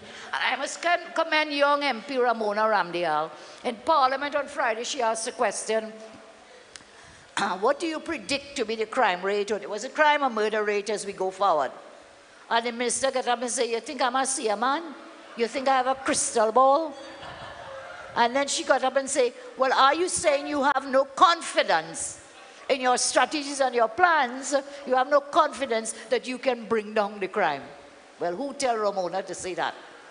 The minister got up and he said, well, I predict, whatever else he predicted, I predict this was a man who just say he had no see a man, no crystal ball. When Ramona jammed him and put him on the spot, he was started to predict. That is the caliber of people that we have dealing with the high scourge, a high level of crime, burying their hands in the sand. Prime Minister, head of National Security Council, when Morilal asked him a question about some meeting the National Security Council had, answered by his sidekick, the young minister, Stuart. What did he tell you, Morilal? He told you? He cannot give that information. When was the meeting? Where was the meeting? Who held the meeting? You know what? I believe there was no meeting at all. That is what I believe. There was no meeting. But they told the country they had a meeting. When you want to find out where was the meeting, you mean that's such a high-risk thing? You can't say where you had a National Security Council meeting. We all know we used to have those over 5 years. 99% National Security Council meetings where they held. Office of the Prime Minister. But maybe if they told us that, we would have checked and realized, but wait now, on that day, the chairman of the National Security was in Tobago playing golf. So he could not have been at the meeting where he said he was. So they don't want to tell us. But you could run, but you cannot hide. You cannot hide. The truth will always float up. You will always find it out. So Rudy asked again, so how many people who came, who attended? Again, Stuart Young can't answer that. Okay? And that is the kind of responses David Lee spoke to you about, the kind of behavior in that parliament. And that is when we ask questions on your behalf. They will answer in a confuddled way or refuse to answer. And you see what has happened now. They've stopped the post-cabinet meetings, so they do not have to talk and respond to questions from the media. So there's no accountability, no transparency. As Wayne Marcus said, they're tyrants and they're dictators who want to run this show as their own show. But the time has come. The time has come and is long overdue when we must call them out, we must expose them, because they have failed in every single regard in delivery to the people of Trinidad and Tobago. So I've spoken to you about crime. I want to speak to you about another very important issue, which was touched on by David Lee, about the behavior of this government, the members of this government in the parliament. I want you to look at your screen, look at this clip that we have. Could the Prime Minister indicate whether it is the intention of the party he leads to help Minister Coffey rather than the taxpayers? Prime Minister. Prime Minister. Speaker, if my colleague from Oropouche East want to talk about party elites, and meet him outside on the pavement. And meet him outside on the pavement. And meet him outside on the pavement. If my colleague from Oropouche East want to talk about party elites, and meet him outside on the pavement. And meet him outside on the pavement. Tell them wicked people, fire go Bundy. Oh, Lord, I said this is the year for love. Fire go Bundy. Oh, say little boy, you ain't mad at all. Your own words will expose you. Is this the Prime Minister then? Is this what he's talking about? Is this what he seems to be encouraging? And then as MP Lee told you about the incident with Indar Singh, MP Indar Singh in the parliament. I remember this was the same person, you know, Dr. Rowley, years ago, pelt a teacup at a member of parliament. Remember that? You know, sometimes when we see this kind of behavior, we really have to believe former Prime Minister, the late Patrick Manning. When you provoke him, he becomes a what? Okay, that's the man. Dr. Lee has spoken, MP Lee has spoken about those incidents in the parliament. To move on to a matter touching and concerning the life or lives of every person, each person in our country, and that is the economy. There is no question that the economy is in crisis in Trinidad and Tobago. Our economy is in crisis because, as we told you, Rodney told us before elections, continues every month to tell us, They have no plan. Rowley has no plan. Rowley has no clue how to fix the mess he created. All he can do is what? Blame Kamala, blame the UNC, blame anyone else who speaks out against him. They know they have nothing to show for the 30 months in office. But do you know what?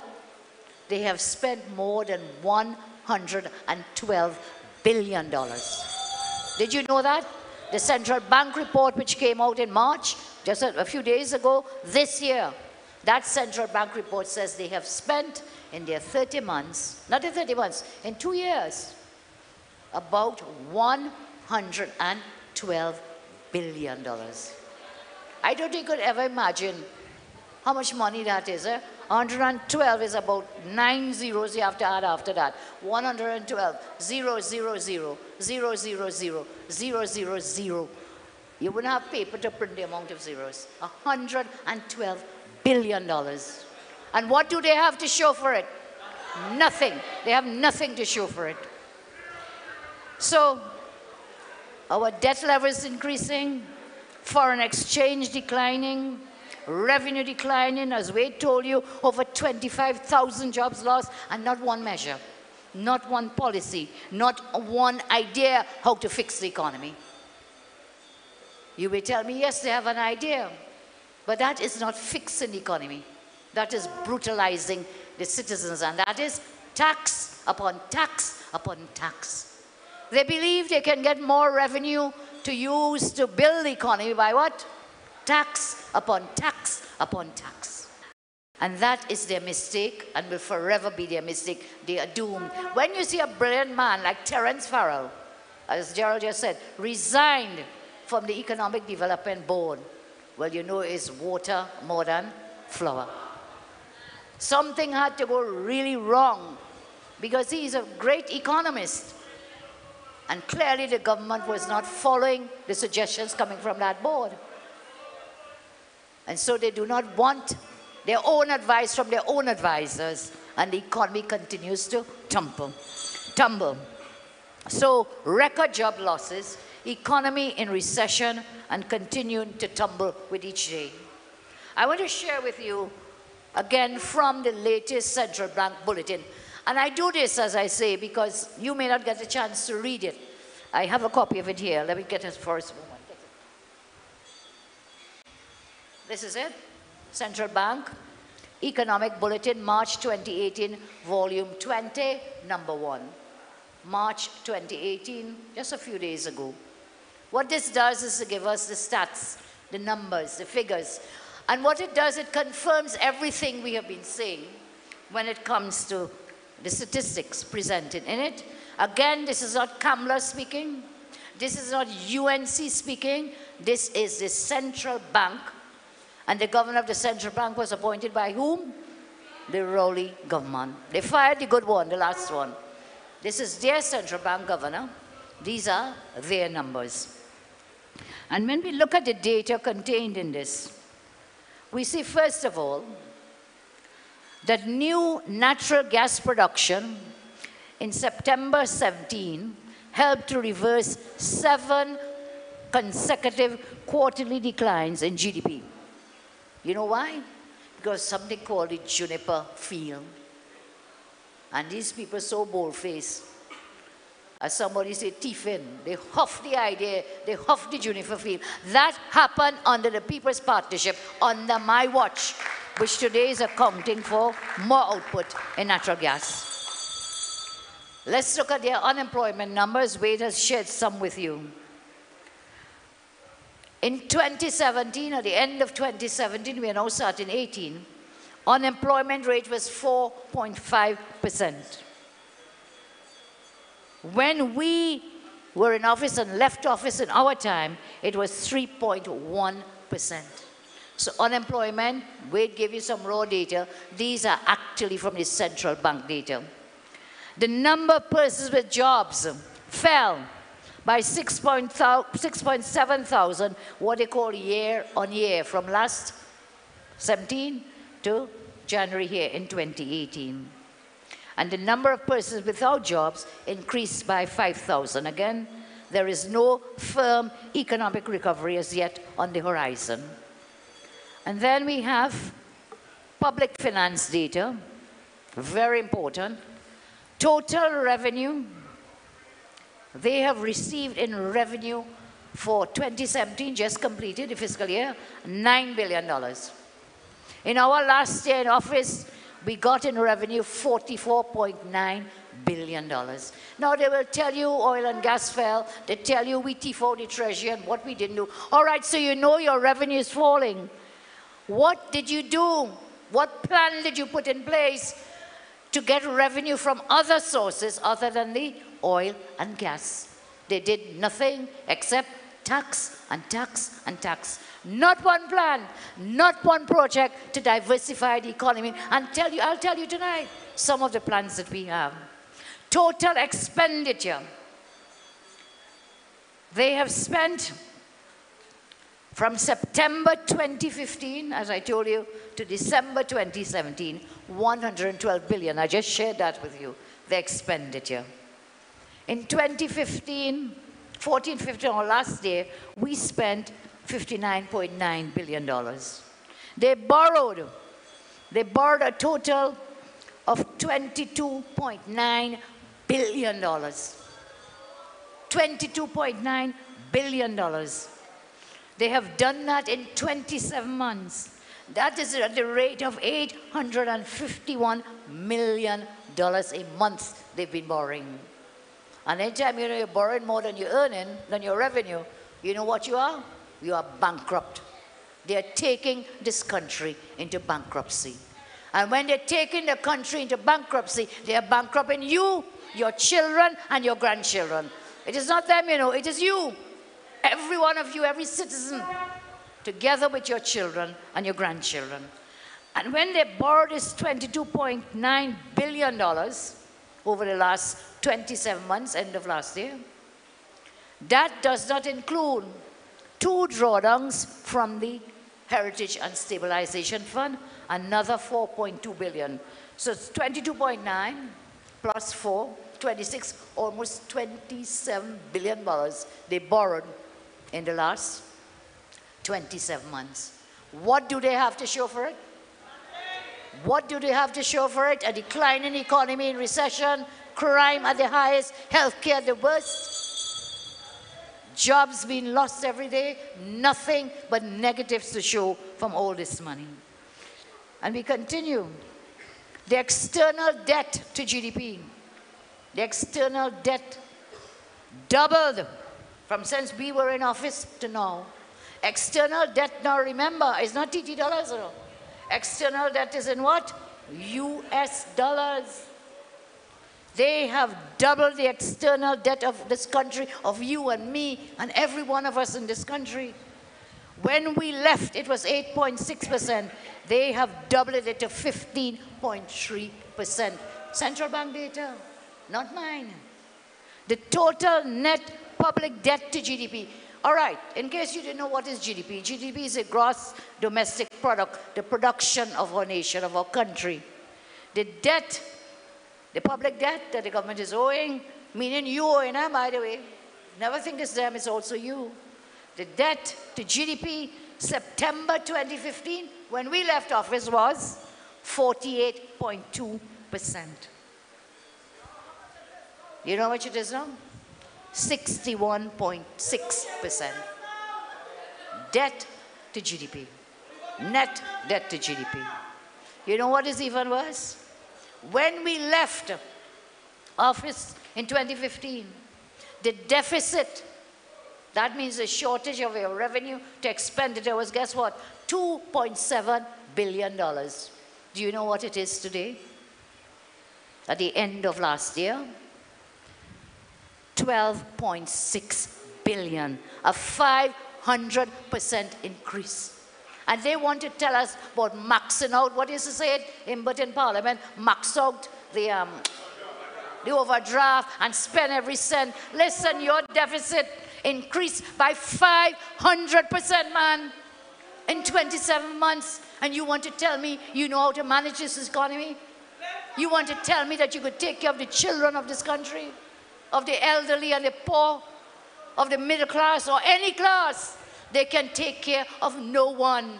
And again, what have they done with this money? What have they done with it?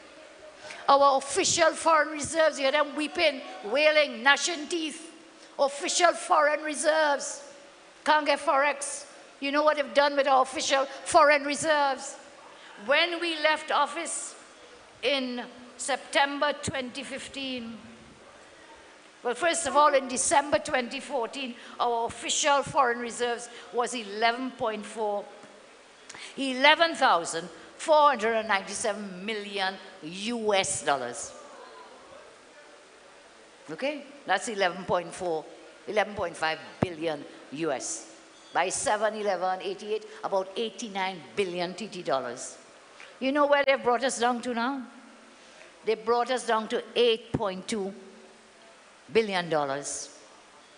And you know what they've also done? When we left, import cover was almost 12 months, 11.9 months, meaning we had enough foreign reserves to pay for the imports from outside of the country for 11.9 months. They have lost US $8.2 billion in foreign reserves, used up $8.2 billion US dollars in the last 27 months, bringing us down to January 2018 to 8.2 billion, foreign reserves to 9 months import cover. And by the time they finish fiscal 2018, which is this year, we're going to be much less than that because they know how to grab money and huff money, but they don't know how to make money. They do not know how to put programs in place to generate revenue, to generate jobs. And so our net reserves also falls. Now they call these like the main economic indicators when you want to judge how an economy is going. That's all very good. These are all numbers. But you don't eat numbers, huh? You can't eat them. You can't eat the stats. You cannot also get good health care or good education with the statistics. This government, as I said, has lost 14.7 billion TT dollars in our official reserves so far. Now I must point out, during our time, the highest level of official reserves that I did before was 79 billion. Again, we cannot eat or drink this. We cannot take our child when ill to go and pay the doctor or to buy medicine or to have surgery, to have life-saving surgery. No, no, no. So we look at the raw numbers and we've seen how they are destroying our economy. But we feel it in our homes, in our hearts. When a father has to come home every evening and say, girl, tells his wife, you know, I didn't get a job, you know. He's lost his job. He has to come home and watch his wife and his children. And what are they going to eat? What is he going to give them to eat? Because tomorrow he has no job. He doesn't know where he's going to work. Where will he get the books for his child? Where will he get the school uniform? Above all, where will he get the money to pay for the sick child? And when he takes that child to the hospital, there is no care. This is a heartless government that takes no need of those who are most vulnerable, our children and our elderly. You destroy the economy, yes, and we reel off the numbers, and you say Kamla and the UNC and the partnership, blah, blah, blah, blah. Well, tell me, you have earned in revenue for the last fiscal year more money than the year before. What did you do with it? Why are you lying to the country?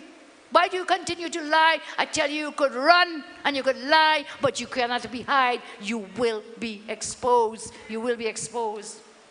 So under this government, this Rowley government, we have experienced the sharpest decline in 3 decades. In 30 years, we have had the sharpest decline. And in the economy, food prices rising, cost of living going up. You cannot get basic health care and medication. Instead, what are they doing? Vanity projects. Others spoke about it tonight, the vanity projects that they concentrate on. So you talk about paintings and soak on the seas and romping and roaming and fake oil and all these other things. By the way, on that fake oil issue, I got somebody dropped something in my mailbox today. There was an article in the newspapers recently where they said there was an oil spill down in the Barkpore area on the Catskill field. And you remember the fake oil issue was with respect to that field. And you will remember, well, the oil spill came up and they wrote about it in the newspaper. And you'll remember that recently, after the Privy Council judgment on that matter of fake oil, Petrotrin took back the Catskill field. They took it back. You know, when they went in there, I am told, and I'm asking tonight, I have court closed, but I'm willing to ask. I'm a very humble person when I need to be. I'm asking tonight whether they found a device from a Petrotrin tank down in the same area connected to the Catskill tank. And that device was for pulling or pumping the oil from the Petrotrin tank into, guess what? The Catskill tank. And Lord knows how long, if that was happening, that was happening. Tonight I call on the Petrotrin board, if there's any left, because people are firing and hiring like flies. They're dropping like flies. It's like rats jumping off a ship, you know. Gerald read out all these people, and there are many more. He just read some. People just resigning, and if they not resigning, what? They're firing. They're just jumping off the ship. So I'm calling on whoever is left at Petrotrin, in the management and so on, to tell us whether it is true. And I call upon the Minister of Energy to tell us whether this device was found. And you know the sad thing, you will not know for how long that was going on. So whilst the audit has confirmed that there was fake oil going on down there, it says if the company any fraud, blah, blah, blah, blah, terminate. Why is the government not terminating that second contract where you've been found guilty of unlawful wrongdoings? Why are you holding on that contract? Prime Minister, I hope it is not because he's your bestie.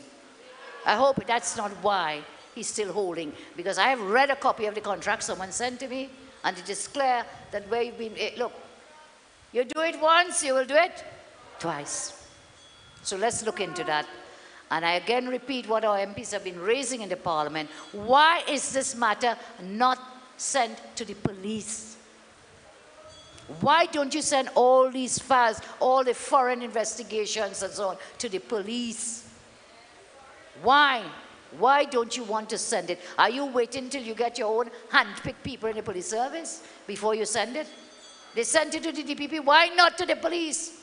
It is clear that something awful and wrong has happened. Your money, almost $100 million, and will not go to the police. You remember when they accused me and other ministers in the Parliament, Rowley, with his fake emails? Instantly, I remember Monilal was the leader of government business in the House. He said, Prime Minister, we have to do something about this. I said, certainly, because we knew they were total fake things, they were lies, there was nothing to be afraid of. And that same day, from the time he busted his fake thing in the Parliament, the same day I wrote to the Commissioner of Police for an investigation. I see the police are now saying there was nothing of substance in those lying allegations. But no, they wouldn't send it to the police. And we always have to question what is happening. So those are the two new issues on the fake oil. I'll keep you updated. And I know David Lee, MP, spoke about the ferry issue. I will not go into details further on that tonight. I call for a criminal investigation. A criminal investigation into the crooked ferry deal. Prime Minister himself has said it was crooked. Well, let's go find the crooks. Follow the money, according to AG. Follow the money, let's find the crooks in that crooked deal. And that saga, the fairy tales of the ferry, continue day by day, and more will come. So I spoke to you about the collapse of the economy and the recession and so on. And the basic bottom line of all of that is life is harder for everyone. Prices out there, jobs, in every way, you have a harder life. So you will ask me, well, what will I do?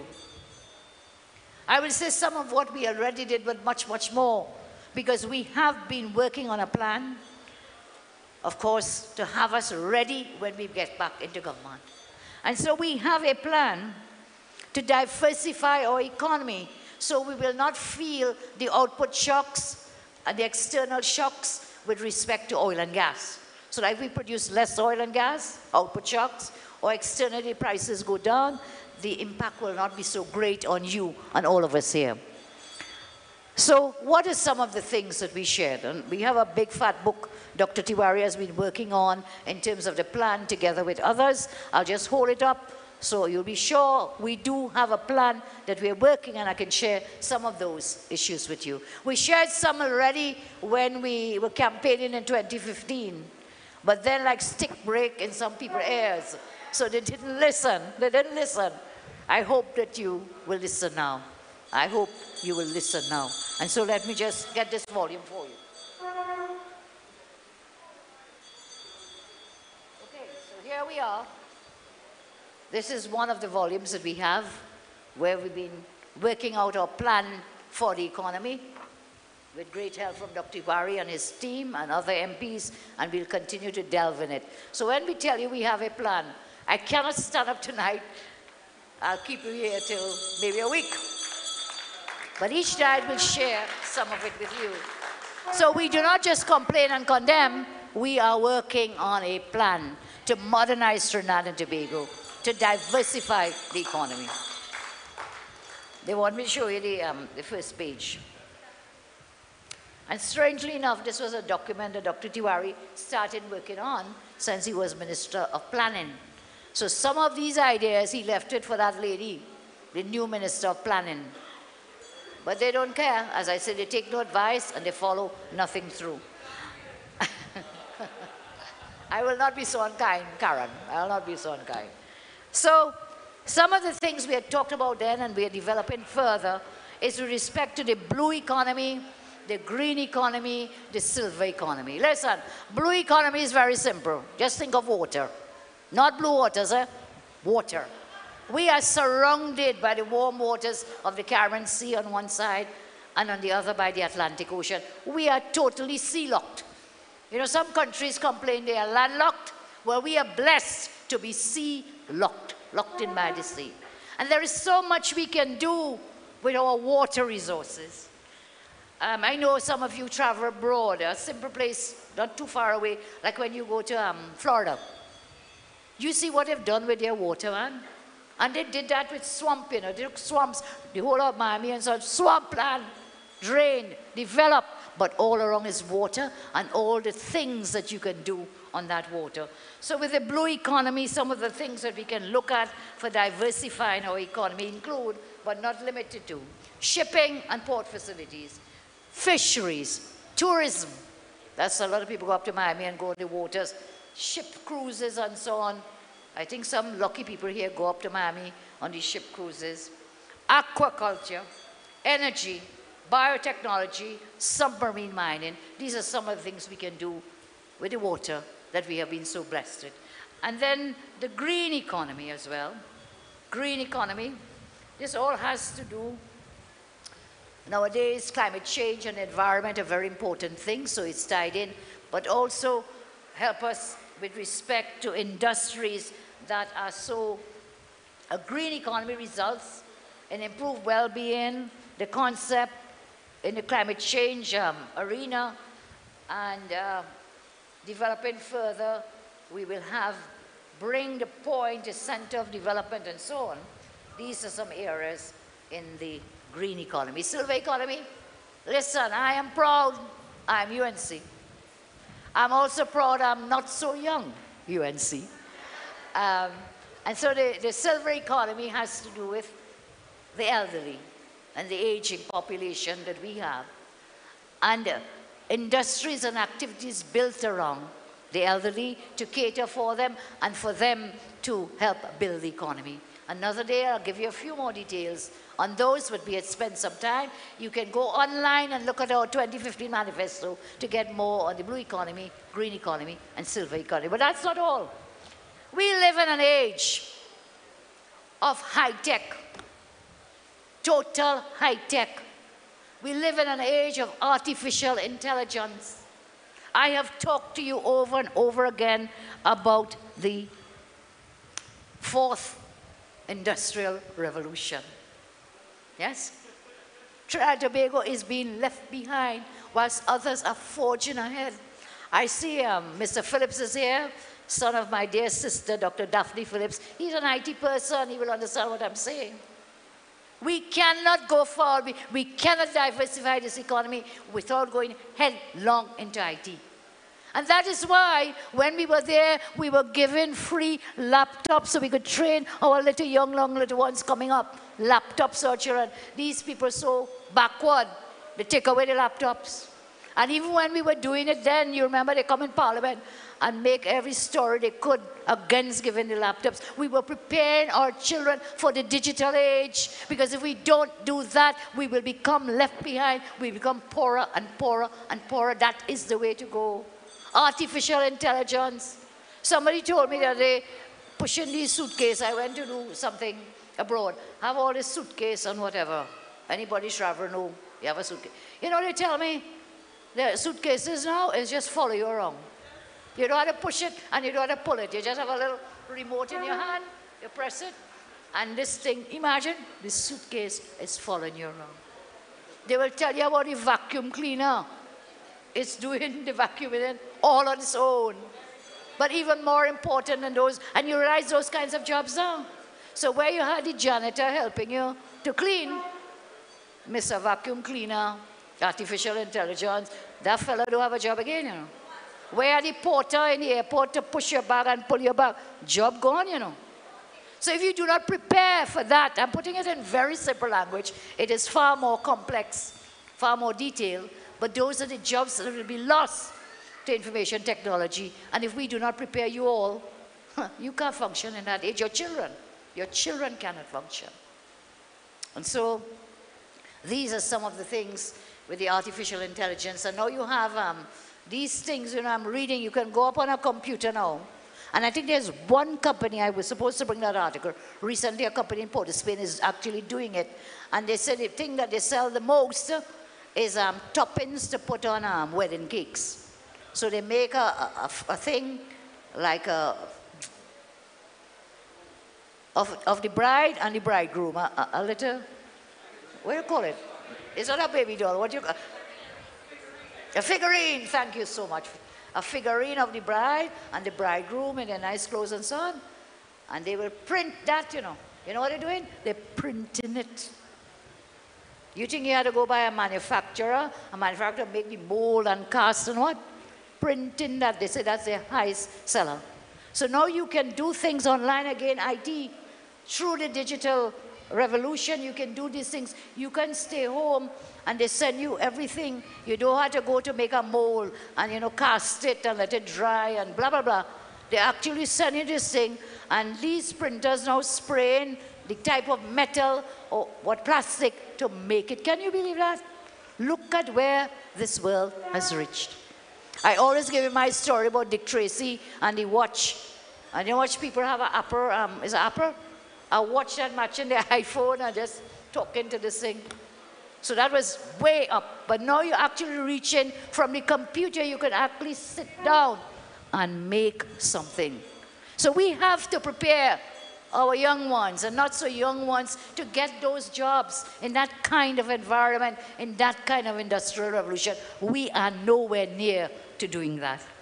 Of course, when we were there, we were preparing, and we will do this in greater depth. We were preparing for tourism. Now, everyone talks about tourism and think it has to do with sun, sea, and sand. You know how many countries in the world have sun, sea, and sand? You know how many countries in the world, beautiful sun, sea, and sand, but they don't have crime? So they're not coming to Trinidad for sun, sea, and sand. They will go somewhere else. So don't just have the closed mind that tourism is just to come and go on the beach and lie down. Sun, sea, and sand in the tropics. Yeah, that is very nice. But we were planning and we put in infrastructure for, guess what? Medical tourism. That Couva Children's Hospital, the teaching hospital in San Fernando that we built, that is what that was for. And whilst we were preparing it for medical tourism, meaning people from the region, the other islands, would come to us. Right now, some go in Venezuela and Colombia and the US. They will come here because it's closer. They could come here. That was the plan when we did those things. Thanks to a little lady sitting there. Her name is Jillian John in the Udicott. Yeah, you could take that one. Yes, and Moni Lal in that ministry with respect to, and my very dear friend, Dr. Fuad Khan, who is the Minister of Health. Those are the areas. So, medical tourism. So when they come here, what are they doing? Are they spending Trinidad and Tobago dollars? They will spend foreign or exchange foreign dollars for TT. So you get money. When they come, you're making more money, what they call revenue. And you're making that revenue in Forex, the most needed Forex. That's what we need to do. We need to develop, diversify where we can earn foreign exchange. This government doesn't have a clue. So talking about tourism again, medical tourism, those two, and we were building the Point Fortin Hospital. We were building the one up in Arima, if you all remember. Well, I'm very sorry, Terence Dialsing, I beg you to tell us what is the state and status of all these. And I warn you, you know, Terence, I'm in your constituency tonight. And I'm warning you, if you fail to open that children's hospital, all manner of woes will descend upon you. All manner of woes will descend upon you. You cannot suffer the children of our country any longer. You don't have a plan, you don't have a clue. We have a plan, we have a clue. We built that hospital, and I promise you we will make sure that that hospital is open for our children and for the medical tourism it will provide. Tourism again. We put in the infrastructure for sports tourism. You all think sports is just to go and kick football and take cricket, but there is sports tourism. We built the aquatic center. We built the velodrome. We built the tennis center again, thanks to Jill and John, in the Udicott. Those projects were done. Those projects we pushed. Moni Lal, we pushed, and a boy named, a man, fella, they say a lot of bad things about him, but we have to give Anil his jacket, Anil Roberts. He was a driver behind those projects. He was a driver behind those projects for sports tourism. So all these modern, that velodrome I'm told is one of the best in the region. But is anything happening there? Again, that would have brought revenue. Yes? Brought revenue and jobs. I mentioned the hospital in medical tourism. That Couva Hospital, children, was supposed to provide 2,000 jobs. All people now without jobs. Doctors, 200 doctors, don't have a job. And Mr. Diyal Singh saying they don't have doctors to staff the hospital. We opened the El Dorado Nursing Academy to train medical personnel to staff that hospital for young people to get jobs. None of that is happening when today youth unemployment is the highest in terms of age grouping in this country. That same central bank report, the youths from 18 to 29 have the highest level of unemployment. But this government, no care, no share. So sports tourism, medical tourism, educational tourism are ways in which we could and we will diversify the economy to create jobs, to sustain our development, and of course, to bring revenue into our country. Time will not permit more, and another day I will share with you my thoughts on agriculture. Agriculture is a totally untapped resource. I see former minister here, Devan Maharaj, former minister of food production. I tell Devan he's like a FBI by himself because every day he's exposing more wrongdoing on the part of the PNM. But there is work there. Food production. We have the best cocoa in the world. Highest quality cocoa in the world. They will take 2 drops of our Trinitario cocoa to put it in other people's cocoa and make it more valuable. All right, you all thinking about something else. I am not going down that road. Trinitario cocoa, I'm speaking of. Highest premium grade cocoa. And so they import us at the highest prices. That's somewhere to go. That's something where we could earn, guess what? Foreign exchange and create jobs. There's another area I'll talk to you about another day that is very simple. is the pineapple industry. We have one of our councillors who's a pineapple farmer, somewhere about Brian Mohan. And when Brian explains how he's doing this, do you know the demand for pineapple in the world is so high that every pineapple you grow, you can export, get foreign exchange, you're creating jobs while you're planting. Another one is the tilapia industry. I'll tell you something. We have a little pond down on our land down where we live, right? We put a few tilapia. Man, within I don't know what space of time, if you're watching that pond, it's tilapia upon tilapia upon tilapia. It just multiplies. Again, providing food. Yes? I think, Devon, you might have given me a few of those tilapia. And the thing just multiplies. If you go down there, they get so nice now when you go and you throw some piece of bread on. You just them float it up, the whole place red with the red tilapia in it. Tilapia industry, again, in the agriculture. So many others, these are some of the areas. Let me close finally at this late hour. I didn't realize it was so late, but I have to do this. Because the property tax is something that is going to affect everyone, directly or indirectly. So, first of all, we have the flip-flopping of the Prime Minister on the property tax. In 2009, do we have a clip for this, please? Kevin, Peter, you can keep that for me. Yeah, you can keep it. You can keep it. Flip-flopping. When the property tax bill was brought to Parliament in 2009, then MP Rowley, the man in government, brought it to the Parliament, and this is what Prime Minister, Opposition Leader, Kevin, do we have this one? Yes, there it is. Can you look at your screen, please? This is what he said. In my constituencies about the property tax then, 09, there is anger, there's anxiety, there's resentment on both ends of the spectrum. If you try to defend the indefensible, you will create resentment and provoke people. And that is what we have at the moment. I know a lot of people for whom $100 is a lot of money. A lot are struggling to make ends meet. Many people are struggling to make ends meet. And such persons faced with an increase, whether 200, 500 or 600, they are living on the margin. Any increase for them is hardship. That was 2009. What has changed? Flip-flop the Prime Minister now. Today, this is what he says. He said he has a good feeling that when the public is properly educated on the property tax, they would see it as reasonable. What has changed? Today's Prime Minister, and that is all that has changed. He still has no plan and no clue and no care for the people of Trinidad and Tobago. So flip-flop on this property tax issue, the hypocrisy of this government. But there's something much more important, some very dangerous provisions. I'll spend about 3 minutes before we close. And this has to do with the property tax bill. First of all, they brought a property tax bill, clause 23. They said that they will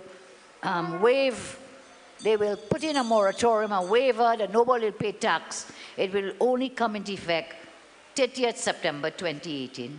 In the committee stage, and we'll show it in a few minutes, Minister Imber changed this to 30th September 2016. That means when that becomes law, you have to pay tax backwards from 30th September 2016 right down to the present and going forward. Now, a report in the newspaper since last year, they said the tax would begin in 2019. Ernst & Young, who looked at the bill, they said the tax will begin in 2019. Now look at this. A cabinet note, can you see that? This cabinet note, can we show the first page of the cabinet note, please? This is the second one. Cabinet note, not Kamala, not you, not me. This is a cabinet note which says that the waiver of the property tax was for the period January 2016 to September what? 2019. Can you see it?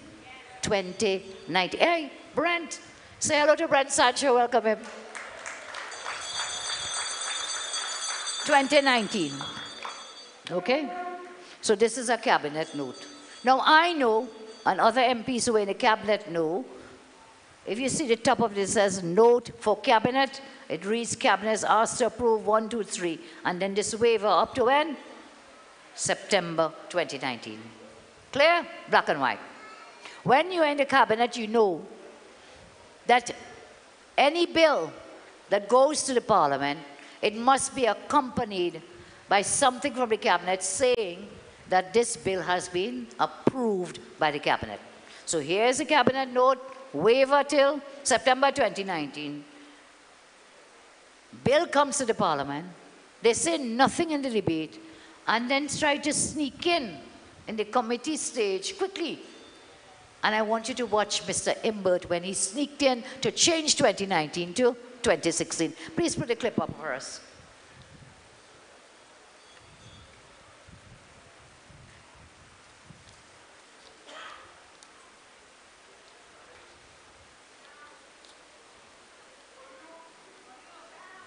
It will come. God is good, it will come.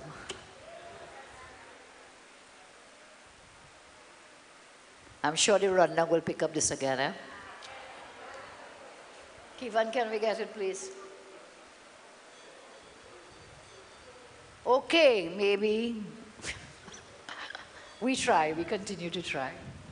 So what happened is when the press asked him, the media asked Minister Imbert, well, how is opposition leader saying 2019, but you changed it to 2016? He said that 2019 was, guess what? He said it was a typo. It was a typo. I've just explained to you the process. Brent, you were there. Rudy, others were there. Likoto in the cabinet and so on. Dr. Tiwari in the cabinet, many of you. May I also welcome, I just see Manuel George, I see Joseph Tony. Of course, I see our regular UNC people here. The UNC is on the move. We are on the move. Thank you all for coming. And so he said it was a typo, but I just explained the process. You have a cabinet note approved in 2019. Yeah? You have the Ernst & Young. You have the bill itself 2019. He went in there sheepishly and changed it to 2016 and wants to tell this country 2019 was a typo, a typographical error. You hear lie? That's another one of their lies.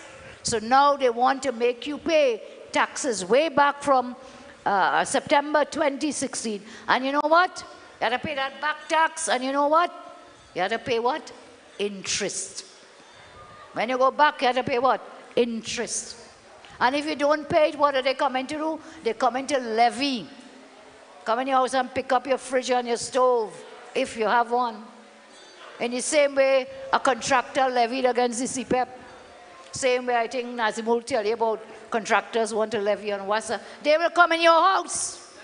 They are bankrupt the country. They will come in your house to pick up chair and table, to sell, to pay all the debts that they have accrued. And so we will continue to fight them at every step of the way. So I close tonight. I'm sorry you didn't get to see that clip. It was a really, really nice clip, but maybe another time we can show it on the typo. The other things I will not spend time on that. I close down by saying to you that Fitzgerald Hines in the property tax debate came into Parliament and boasted 150,000 property owners submitted the evaluation forms. Now remember when they say you must send it, otherwise you're getting locked up and you have to pay money. I tear it up and I said there is no lawful duty so to do. Devon Mirage took a case through his attorneys, Anna Ramlogan and others, to say that the government and the valuations people had no authority to threaten you to collect your valuation tax forms, yeah? Not lawful. Hines come and say, well, look, 150,000 people come voluntarily and put them in. Okay? First of all, there's a question about that. If you did it under a false threat, a threat of lockup and paying money, can the government use those forms? Can the government use forms that were given under duress? Because you know, when you read that same cabinet note that I showed, I can't go into all, but you will see where they were saying, well, we have all these forms collected. So we have populated the database with valuation forms. So you know what? Those people are going to come at first. The people who fell at that time, they will be the first ones that will have to be assessed for the property tax. Tonight I say, if there's any one of you who are so filed under the false impression that you would get locked up and have to pay fines, and therefore you'll be the first target of this unlawfully, illegally obtained form by the government, I ask you to contact us. We have a team of lawyers to take them to court. We have a team of lawyers. Anyone who is found under false duress, under threat, illegally obtained valuation forms, we will stand up for you in court and outside of the court. And I have one more question. First, I do not really believe 150,000 people filed those forms in that short period. Look, when you even have a free fete, with food and everything, drink, you don't see 150,000 people line up, you know. So first of all, I will call on Fitzgerald Hines to prove that 150,000 people really line up in the Hudson to fill up these forms. I don't believe him. And given their track record of not speaking the truth, I don't believe him. But even if that's so, I made that point I made before. And so it is this. I call upon Fitzgerald Hines to tell me whether he, Fitzgerald Hines, is one of the 150,000 who filed a form. I call on Fitzgerald Hines to tell me if Prime Minister Rowley is one of the 150,000 who filed a form. Stuart Young, Faris, I call upon him to tell me which member of the government did not file this form you were threatening everybody else for. When he boasted in the parliament 150,000 filed, well, look, if it was me, I would have boasted, well, there's one of me too. I did it. I also did it. He didn't say that.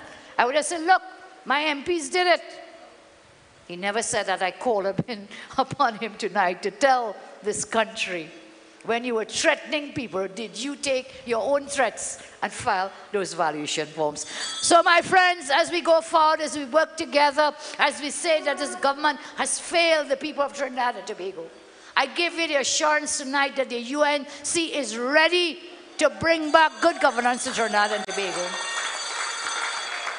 I want to say to you further that I will not waver, I will remain focused. I'll be like the Hulk. I've been playing that song for you tonight. We will trample the problems. We will stay focused. We'll rise and reach to the sunrise, and we will overcome. And keep always in these dark times that there is always hope. There is always hope. We must never, ever, ever give up. We must have hope for a day in which we can wake up in the morning knowing that we had a restful night, that we are free from the worries of crime, and that the headlines on that day will not be in bloody red announcing deaths of mothers and children. We will live and hope for that day which we will make happen together, when the food we prepare on that day will be healthy and wholesome, will not have costed a whole week's or whole month's salary. And on such a day that we will work towards, we will not panic when we are faced with illness, and we will make sure that the hospitals for ourselves, for our children, for elderly will be fully staffed with the brightest and the bestest. Free medication for those who cannot afford. So let us work forward, let us work together for a brighter day for everyone in Trinidad and Tobago. In this land, every creed and race finds an equal place. And in this land, there is a space for everyone. Never, ever forget that. Those who make you think that the UNC cannot win an election or that your leader cannot win an election, let us remind them, in 2010, we won an election. For those who think we need crutches, that we need crutches and props to win, let them put them aside. Get thee behind me, Satan. The UNC can win alone. We can win alone. So they're spreading a narrative. And I do not want you to fall in the trap of that narrative. Rodney, that narrative is the UNC bad, PNM bad. Waste our time, all of them. So let's go form a third party. You see these third party tricks? I'm not falling for them this time. I am not falling. Your former party and all your members will fit in one maxi taxi, but you come and you say, guess what? I'm a leader, and I want to be amongst the leaders. And I want seat here and seat here. The UNC will win this election united together.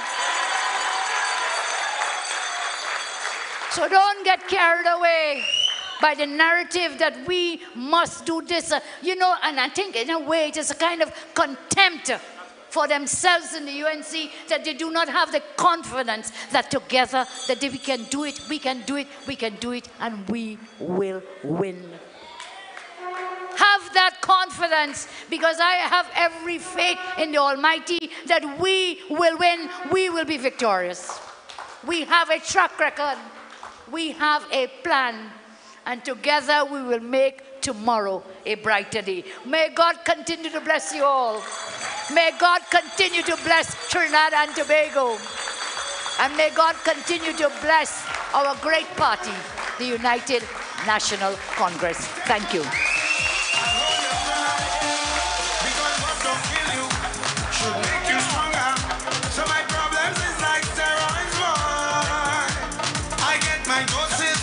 From all kinds of sources, and all of them still can't kill me now.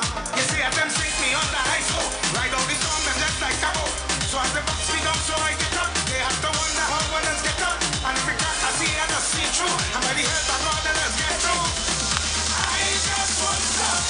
I feel like home. Move any mountain, I trample any building like home.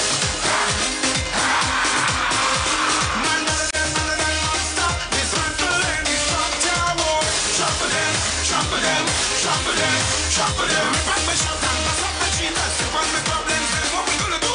Trample them, trample them, trample them. Kick out my problems, kick out my problems. Trials and testings does come.